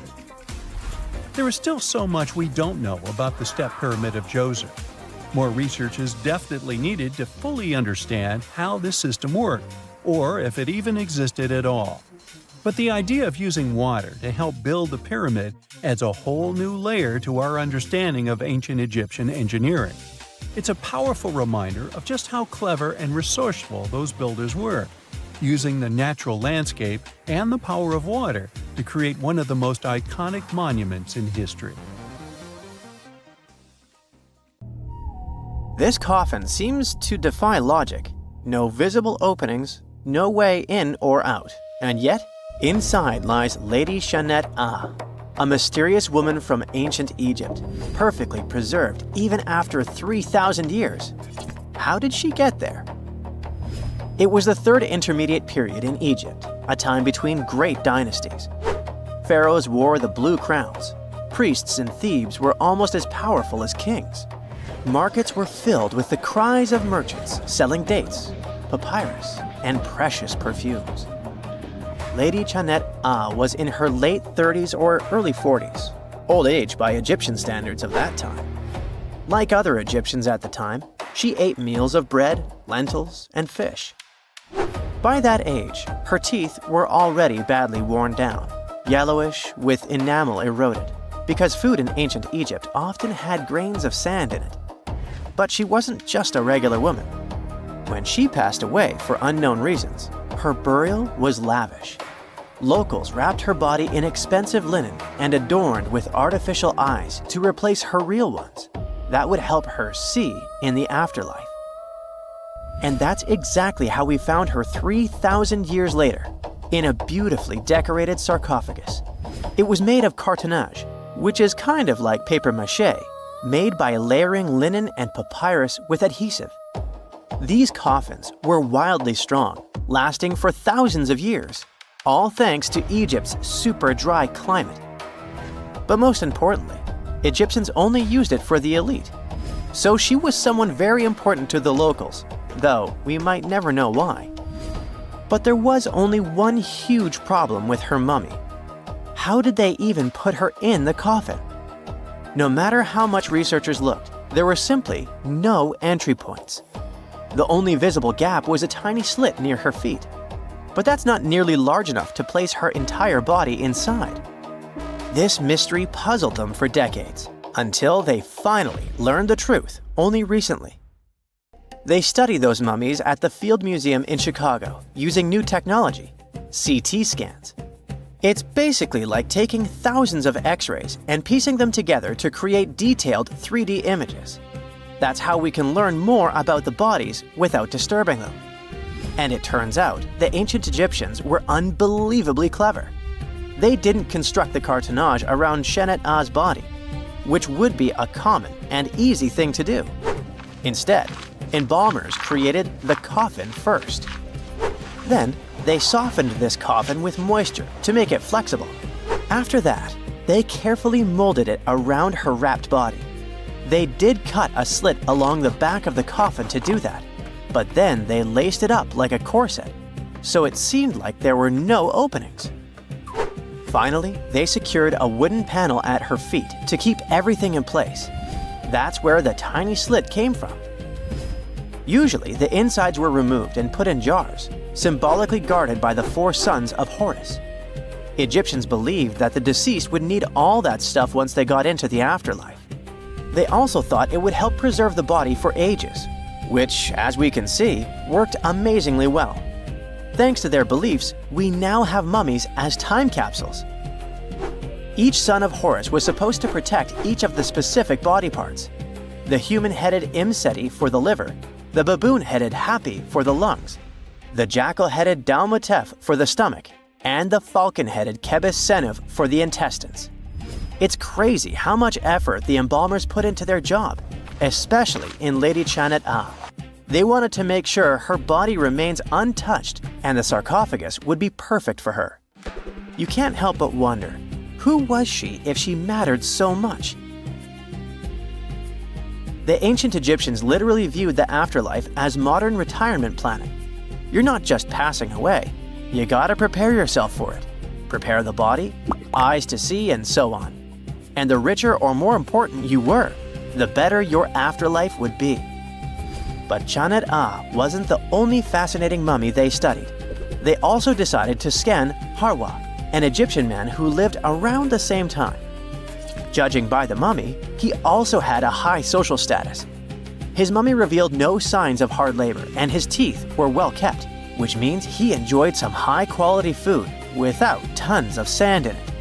Some fellas got lucky both in life and after it. But there were many mysterious mummies throughout history. One of them is Chin Tzu, also known as Lady Di. The story of her began in 1968. Some workers near Changsha, China, were digging an air raid shelter for a hospital. But suddenly, they accidentally uncovered an ancient burial site. They came down there and stumbled upon something incredible. 3 tombs belonging to a noblewoman, her husband, and a young man believed to be their son. She was a noblewoman from ancient China, and she had a fascinating backstory. She lived over 2,000 years ago during the Western Han Dynasty. She was married to Li Kang, a guy who served as chancellor to the Changsha Kingdom, a high-ranking official. At first, it looks like Lady Di lived a life of luxury and privilege. She had private musicians to play at her parties, and for her personal enjoyment. She probably played the guqin, an instrument that back in the day people associated with intellect and elegance. And she certainly ate like an empress. Fine meats, delicacies, and all things like that. Even her wardrobe was full of some exquisite silk, not even mentioning the tons of cosmetics. But all this wealth came at a cost. The more she aged, the worse her health became. She got a full pack: a heart condition, diabetes, high pressure, and liver issues.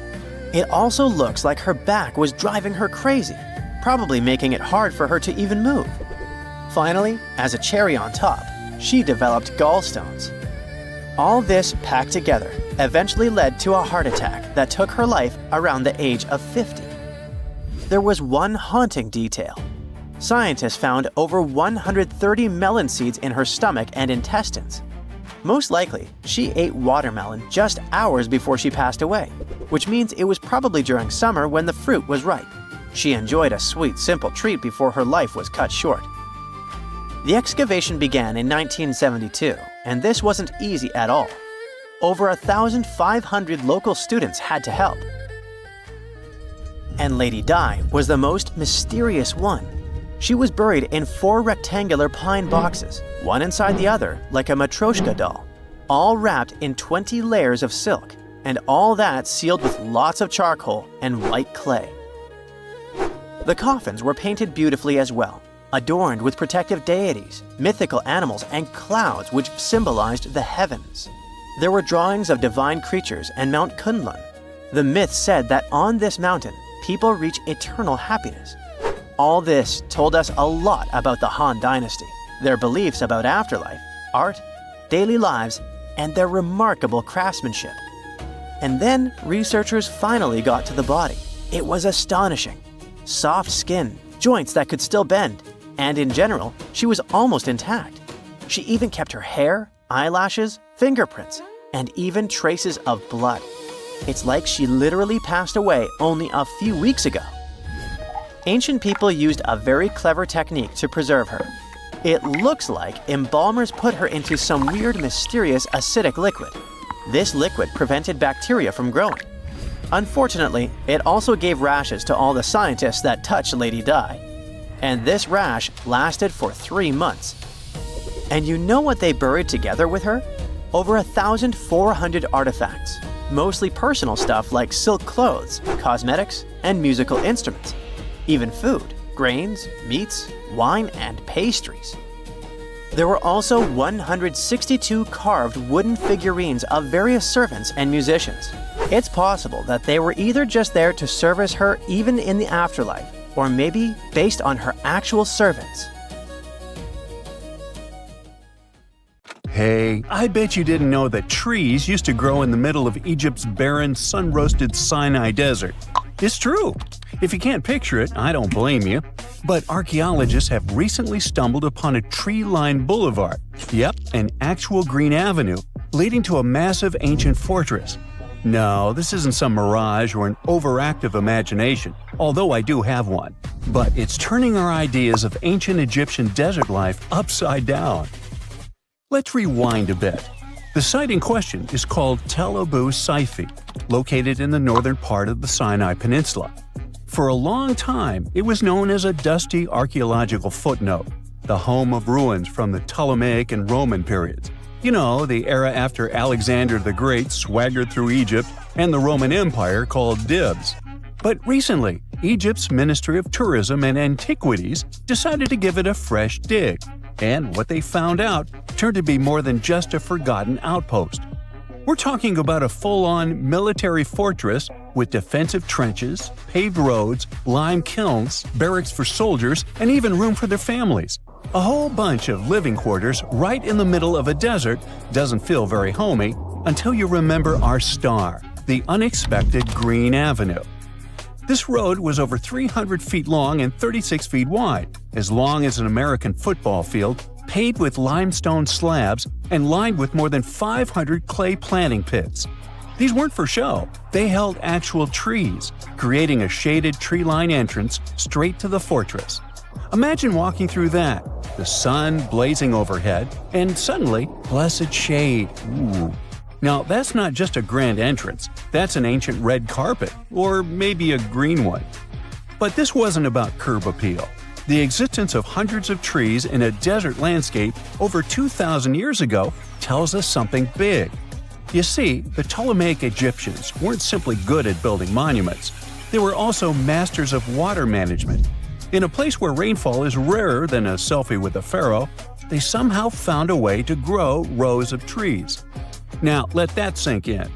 To irrigate that many trees in a desert, they must have had a sophisticated irrigation or water transport system, something capable of moving and distributing water efficiently in this harsh climate. Maybe they channeled groundwater, or maybe they captured seasonal rain, or maybe ancient sprinkler systems. Okay, maybe not that fancy. But still, it's clear they were ahead of their time. Here's the thing, we already know the Egyptians mastered water control. They harnessed the Nile with ditches and canals to feed distant fields. So irrigation wasn't exactly a mystery to them. They had the skills and the knowledge. And sure, scientists still debate what the Sinai climate was like 2,000 years ago. But many believe it may have once been greener. After all, take one look at those dramatic mountains and rocky landscapes, shaped and sculpted as if by brute force of ancient rivers. And it's hard not to think that water once played a bigger role out there. Plus, archaeologists have found tons of evidence showing that Ptolemaic Egyptians cultivated fruits, vines, and trees on a large scale. In other words, growing a forest in a desert might feel wild to us, but to them, it was just another Tuesday. And now, this Green Avenue is making archaeologists wonder, what if similar irrigation systems were used elsewhere, say for transporting the enormous stones used to build the pyramids? There's already a theory that ancient rivers or human-made canals helped move those stones. And the Tel Abu Saifi discovery? Well, it might just be the missing puzzle piece. This isn't just a dream. Back then, rivers were like highways, power grids, and cargo trains of the ancient world, all rolled into one. Egyptians used them for everything: irrigating crops, trading goods, powering industry, and even mobilizing for war. If you were doing something important, odds are it involved a river. But wait, it gets even better. Excavations revealed deep defensive trenches, like ancient moats, dug more than 6 feet deep around the fortress. Those weren't just muddy ditches. They were part of an elaborate defense system designed to be filled or bridged to control access. Think of it as ancient Egypt's version of a retractable security gate, minus the hydraulics. And while the trenches were keeping intruders out, life inside the fortress was bustling. Remember how we said archaeologists had found military housing units? It turns out soldiers might have lived there with their families. So this wasn't just a barracks, it was a thriving community, with meals, routines, kids playing, and probably a whole lot of ancient gossip flying around the dinner table. In addition to all the military stuff, researchers found 4 massive lime kilns used to produce quicklime, an essential ingredient for making construction mortar. These kilns are a big deal, because they suggest that during the later Roman period, Tel Abu Saifi turned into an industrial hub. It was like the Home Depot of ancient Egypt, churning out materials to build and repair buildings. But here's where the plot thickens.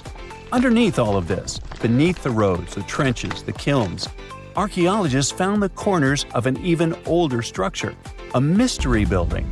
Could it be the remains of a third, much older fortress? Or an ancient cemetery or lost city? Nobody knows yet, but one thing's clear: this story isn't over. Honestly, this might be the coolest archaeological cliffhanger of the decade. So, what does this all mean?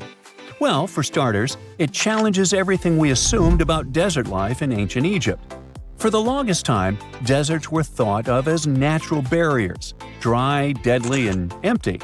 But this find suggests that the desert might have once been green and full of life, not because the climate was dramatically different, but because the Egyptians were incredibly good at bending the environment to their will. They didn't just survive in the desert, they transformed it. It also adds fuel to the fire in the age-old debate about ancient Egyptian tech. If they could build a fortress with tree-lined roads, moats, irrigation, and industry in the middle of the Sinai, is it really such a stretch to imagine they could engineer water channels to move pyramid stones? Forget the Ancient Aliens TV show. Sure, it's entertaining, I'll give you that, but it makes us forget something crucial. Those people were brilliant. A lot of what we call modern technology is recycled ancient ingenuity. And who knows how much knowledge we've lost over time. Meanwhile, the dig continues. Scientists are now mapping the entire Tel Abu Saifi site, trying to piece together how all the structures connect. Some want to analyze soil samples to find traces of old tree roots and maybe even figure out what kinds of trees once grew there. Imagine if they were date palms. We might be looking at the world's oldest snack lane. You already know that the implications of the discoveries don't stop with history books, right? This kind of discovery has modern relevance too. Our world is going through a lot of change, with crazy weather and huge heat waves. So maybe we should be asking, what can we learn from ancient civilizations that once made the desert bloom? If nothing else, Tel Abu Saifi reminds us that the ancient Egyptians were more than just pharaohs, pyramids, and mummies. They were visionary planners, eco-architects, and straight-up problem solvers. They didn't wait for nature to hand them what they needed. They engineered it. And thanks to discoveries like this, we're getting a clearer picture of just how advanced and, frankly, how cool ancient Egyptian civilization really was. So next time someone tells you deserts are just empty wastelands, you can hit them with this fun fact. Over 2,000 years ago, in the heart of the Sinai Desert, there was a fortress with a tree-lined avenue, moats, military housing, an industrial center, and even a secret underground structure. Take that, sand dunes! Who knows what else is still buried out there, waiting to rewrite history? For over 3,000 years, no one knew this place even existed. And then, out of nowhere, archaeologists digging near Alexandria uncovered something absolutely shocking: a forgotten Egyptian city. This place is buried under Greek ruins, hiding secrets that could rewrite the history of pharaohs and their armies. And one of the artifacts, which looks like a simple wine jug, changed everything. We thought that we already placed all the important parts on the map of ancient Egypt: pyramids, Thebes, Luxor, Alexandria. But nope, the map just got an update. The new city was a big deal, and it's about 3,400 years old. It's just been discovered at the site called Kom el Nugus. This place is located west of Alexandria and tucked between the Mediterranean and a saltwater lake called Lake Mariut. This discovery raised a few eyebrows. Scientists thought that this place used to be empty and that it was only settled by the Greeks in about 332 BCE. But it turns out that people lived in Kom el Nugus way before that. When archaeologists were digging through Greek ruins, they started noticing something unexpected: mud brick walls. Yep, you know, the pyramid type. That's the kind Egyptians built during the New Kingdom. These mud bricks were made from mud, clay, sand, and straw. These ingredients were mixed with water and dried in the sun, not baked. Egyptians used them for thousands of years to build houses, temples, palaces, and yes, the pyramids. Of course, other civilizations did use mud brick too, but Egyptian mud brick is kinda quirky. They used straw that grew in their regions, layout styles, and mortar. That's what helped the experts realize that Egyptians used to hang out in Qom el-Nugus. That alone raised eyebrows, and then they found more. An entire street layout, buried structures, and even a temple built by Ramses the Great himself. His name speaks for itself. This guy was one of the most famous pharaohs in all of Egyptian history. He ruled ancient Egypt for 60 years, fought huge battles, and just loved building tons of stuff like that temple. People loved him so much that later pharaohs literally pretended to be him or wrote his name on their buildings. That's when archaeologists realized that they weren't looking at some dusty mud bricks of a tiny village. That's an entire buried city. They immediately started digging more. Turns out the whole place wasn't random. It was built with great care. The streets had drains to stop rainwater from damaging the soft mud-brick walls. There were also small tomb chapels with writings about soldiers. This suggests this place might have been the military base, and that changes a lot. In ancient Egypt, when the military showed up, there must have been a reason. So what was it? Protection? Conquest? Control of something important? In the case of this city, it was probably about wine, water, and trade on the edge of the desert. What's even crazier is that we still don't know just how big it was. The team has only uncovered part of it so far. There could be fortifications, warehouses, administrative buildings, or even more religious or royal structures waiting underground. We also don't know what this town was called in ancient times. That name is still buried, but it might be uncovered someday, maybe inside a wall, maybe on a scroll, maybe on another broken jug. One of those already turned out to be a mind-blower. A chunk of a ceramic jar, called an amphora, had a royal seal pressed into it, and that seal bore the name Meredaton. Princess Meredaton wasn't just anyone. She was the eldest daughter of Queen Nefertiti and the older sister of King Tutankhamun. Yes, that's right. Both Nefertiti and King Tut were involved here. All that was about a century before Ramses the Great built one of his temples here. Looks like the city was founded back in the days of another pharaoh, the pharaoh Akhenaten, husband of Queen Nefertiti, father of Princess Meredaton, and future king Tutankhamun. That guy, Akhenaten, was a bit of a wild card. He was the type who really gets weird about one of his interests. He tried to completely change Egypt's religion, forcing everyone to worship the sun disk called Aten instead of the usual deities. He basically told all Egypt that all their mythology was wrong, and from now on, there will be no more Osiris, no more Thoth or Set. Just raw sunlight only, people.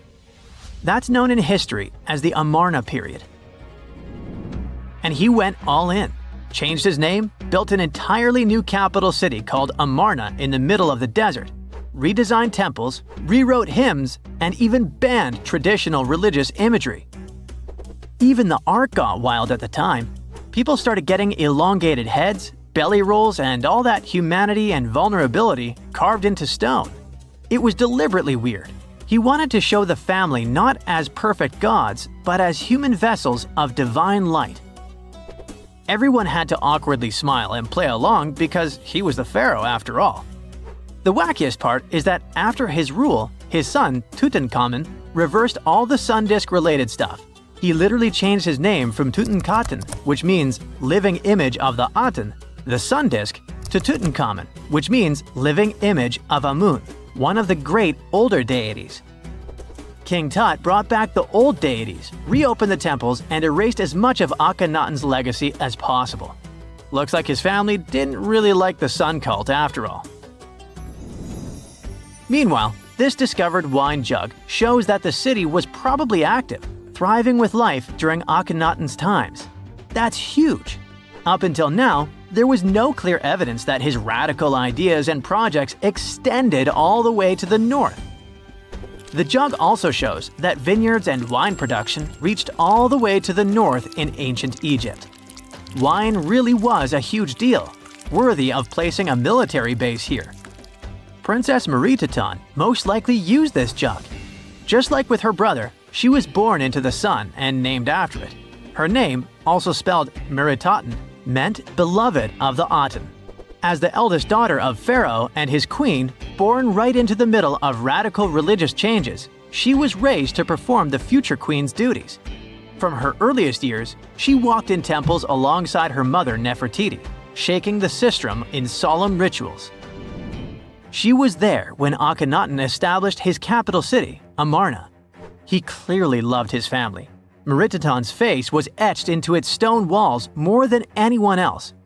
In every temple, in every sacred scene, her figure appears, revered. Things get foggy in history after her father passed away. The throne wobbled. King Tut was very young, only 9 years old when he had to take new duties. Meritaten seemed to have been a brief step between her father and her younger brother. She married someone called Smenkhkare. History isn't even sure who that mysterious man was. Could have been a puppet, a phantom king in a crumbling dynasty. May have even been her brother. Whatever the truth was, these two took power and ruled together for a while. Meritaten got the title of the Great Royal Wife, a title of immense power. But Smenkhkare was a very short-lived ruler. He passed away just in about a year. There are some speculations among historians that Meritaten was the actual ruler, the informal female pharaoh, because her brother was too young. Some theories say that she raised Tutankhamun and became a sort of queen regent, mentoring the child who would be used to restore the old order. But all this is unconfirmed. It's very hard for historians to find information about that time because the Amarna period was later condemned. The successors wanted to wipe away Akhenaten's heresy and everything attached to it. This included Meritaten. So even if she ruled, even if she mothered Tut, they tried to bury her in the sands of history. In any case, perhaps this new uncovered city will tell us more about the mysteries of the Amarna period, one of the most chaotic periods of ancient Egypt. A perfectly carved vertical hole hidden deep in the North Caucasus Mountains drops into the earth like someone drilled straight toward the planet's core. Some people even compare the shaft to internal passages inside the Egyptian pyramids. Could there really be a connection between them?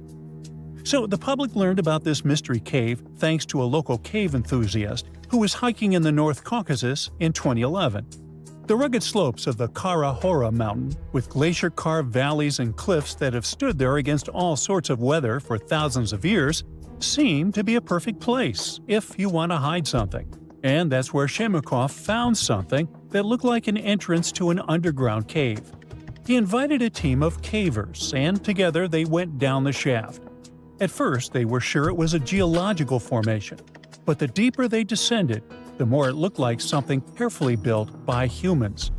There were massive stone blocks that seemed fitted together so tightly that you couldn't push a knife blade between them.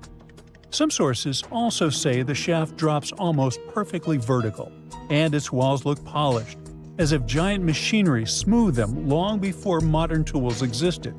But in reality, this smooth appearance results from natural geological fractures. What's really weird are openings resembling ventilation channels. These passages seem designed to move air through the structure. Natural caves rarely organize airflow this cleanly. That detail alone makes researchers argue whether someone designed and built all this intentionally. And if someone did build it on purpose, it would have to be one really advanced civilization. Some people said Shemukov described his discovery in every detail in his diary. But even if it really existed, it was lost. So we'll never know what was in it.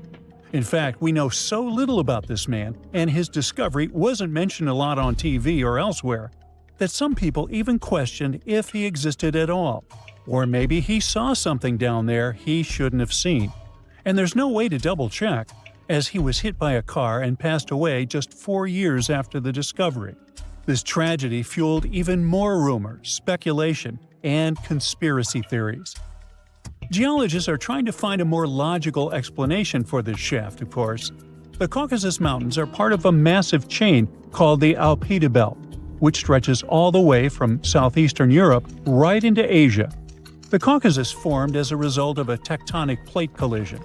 All these massive plates are still restless and constantly pushing against each other today. So the entire region gets hit with strong earthquakes on a regular basis. Plus, water, pressure, and chemical reactions can carve vertical shafts over millions of years. Underground rivers dissolve softer rock, and harder layers remain smooth, eventually forming deep chimneys. But erosion usually creates randomness, and Kara Hora has symmetry, angles, and fitted stone features that resemble architecture more than accident. Now, getting inside the shaft is still extremely dangerous. You'd have to face sheer drops, unstable ledges, and oxygen levels that thin out deeper underground. Twisting tunnels make it super tricky to find your way, and locals warn that some of the first explorers who entered never returned. Luckily, modern teams can use ground-penetrating radar and remote sensors instead of human descent to study the shaft. With every new scan, researchers find more voids that are still unreachable. Meanwhile, Kara Hora has interesting neighbors. For example, Verovkina Cave, currently the second deepest known cave on the planet. This monster drops nearly 1.5 miles straight down, deeper than 4 Empire State Buildings stacked end-to-end.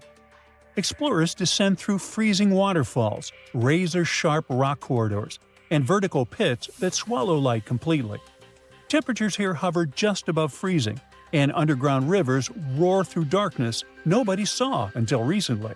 If you dare reach the bottom, prepare for a journey that will last weeks of staged camps, ropes stretching thousands of feet, and absolute trust in teammates. One mistake down there means you'll be gone for good.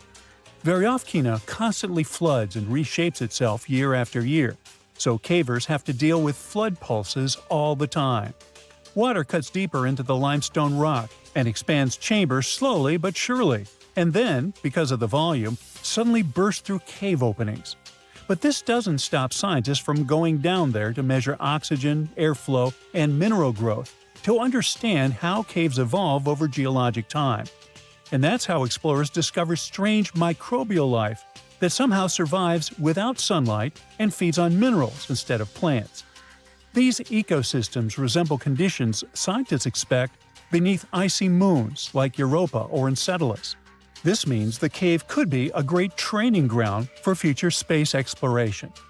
But before we head to space, let's check out another super interesting cave system, this time in northern Spain. There's a chamber there which scientists call Pit of Bones. Explorers have to trek into a pitch-black underground maze to squeeze through a narrow shaft that suddenly drops straight down for 42 feet. At the bottom of that geological trap, you slide down a steep stone ramp into a cramped, muddy chamber that holds the largest and oldest collection of early human fossils ever discovered. It's a biological time capsule with the remains of at least 28 ancient humans, frozen long before modern history even began. Explorers also found over 6,500 fossil fragments mixed with the remains of at least 166 Ice Age cave bears, lions, wolves, and foxes that probably fell down the shaft by accident. But the human bones are a massive mystery because they seem to have ended up down there much earlier than the animals. Who these people actually were is still a huge debate. When researchers looked closer at their skulls and jaws, they noticed strong, super early Neanderthal traits. Then things got even crazier when scientists miraculously extracted mitochondrial DNA from those ancient bones. It linked these individuals not only to early Neanderthals, but also to the Denisovans, a mysterious group of ancient humans found thousands of miles away in Siberia. It proves our ancestors were moving and mixing in ways far more complicated than anyone ever guessed. The drama doesn't stop at genetics, though. This dark cave might actually hold the world's first assassination mystery and its earliest funeral. Out of thousands of bones, archaeologists found absolutely no everyday tools or food waste. except for a single, carefully crafted quartzite hand axe they nicknamed Excalibur. Because of this, some researchers think the group intentionally lowered their deceased down the shaft with the axe as a ritual. It was probably a way to show compassion hundreds of thousands of years before we thought possible. At the same time, one of the skulls shows two identical lethal fractures that look exactly like intentional blows. To get the exact timeline for all this prehistoric drama, scientists use cutting-edge tech like electron spin resonance and uranium series dating, and finally locked down that is 430,000 years old. Now, let's jump across the world to another geological giant, Devil's Tower in Wyoming. The formation shoots nearly 900 feet above the surrounding land. Its surface has long vertical columns, and it looks like some careful hands carved them. But geologists explain the structure formed when molten rock pushed upwards underground and cooled slowly. As the rock cooled, it turned into hexagonal columns, similar to how drying mud splits into patterns, just scaled up to impossible size. Erosion later removed the softer surrounding rock and left the hardened core unprotected. Local tribes thought the tower was sacred and made up stories about giant bears clawing the stone during mythical hunts. Now, scientists agree on much of its volcanic origin, but debates continue about whether magma ever reached the surface or hardened entirely underground. Even after more than a century of study, Devil's Tower still has its mysteries. When you connect all these places, engineered shafts, endless caves, and underground ecosystem, one thing becomes clear: Earth hides entire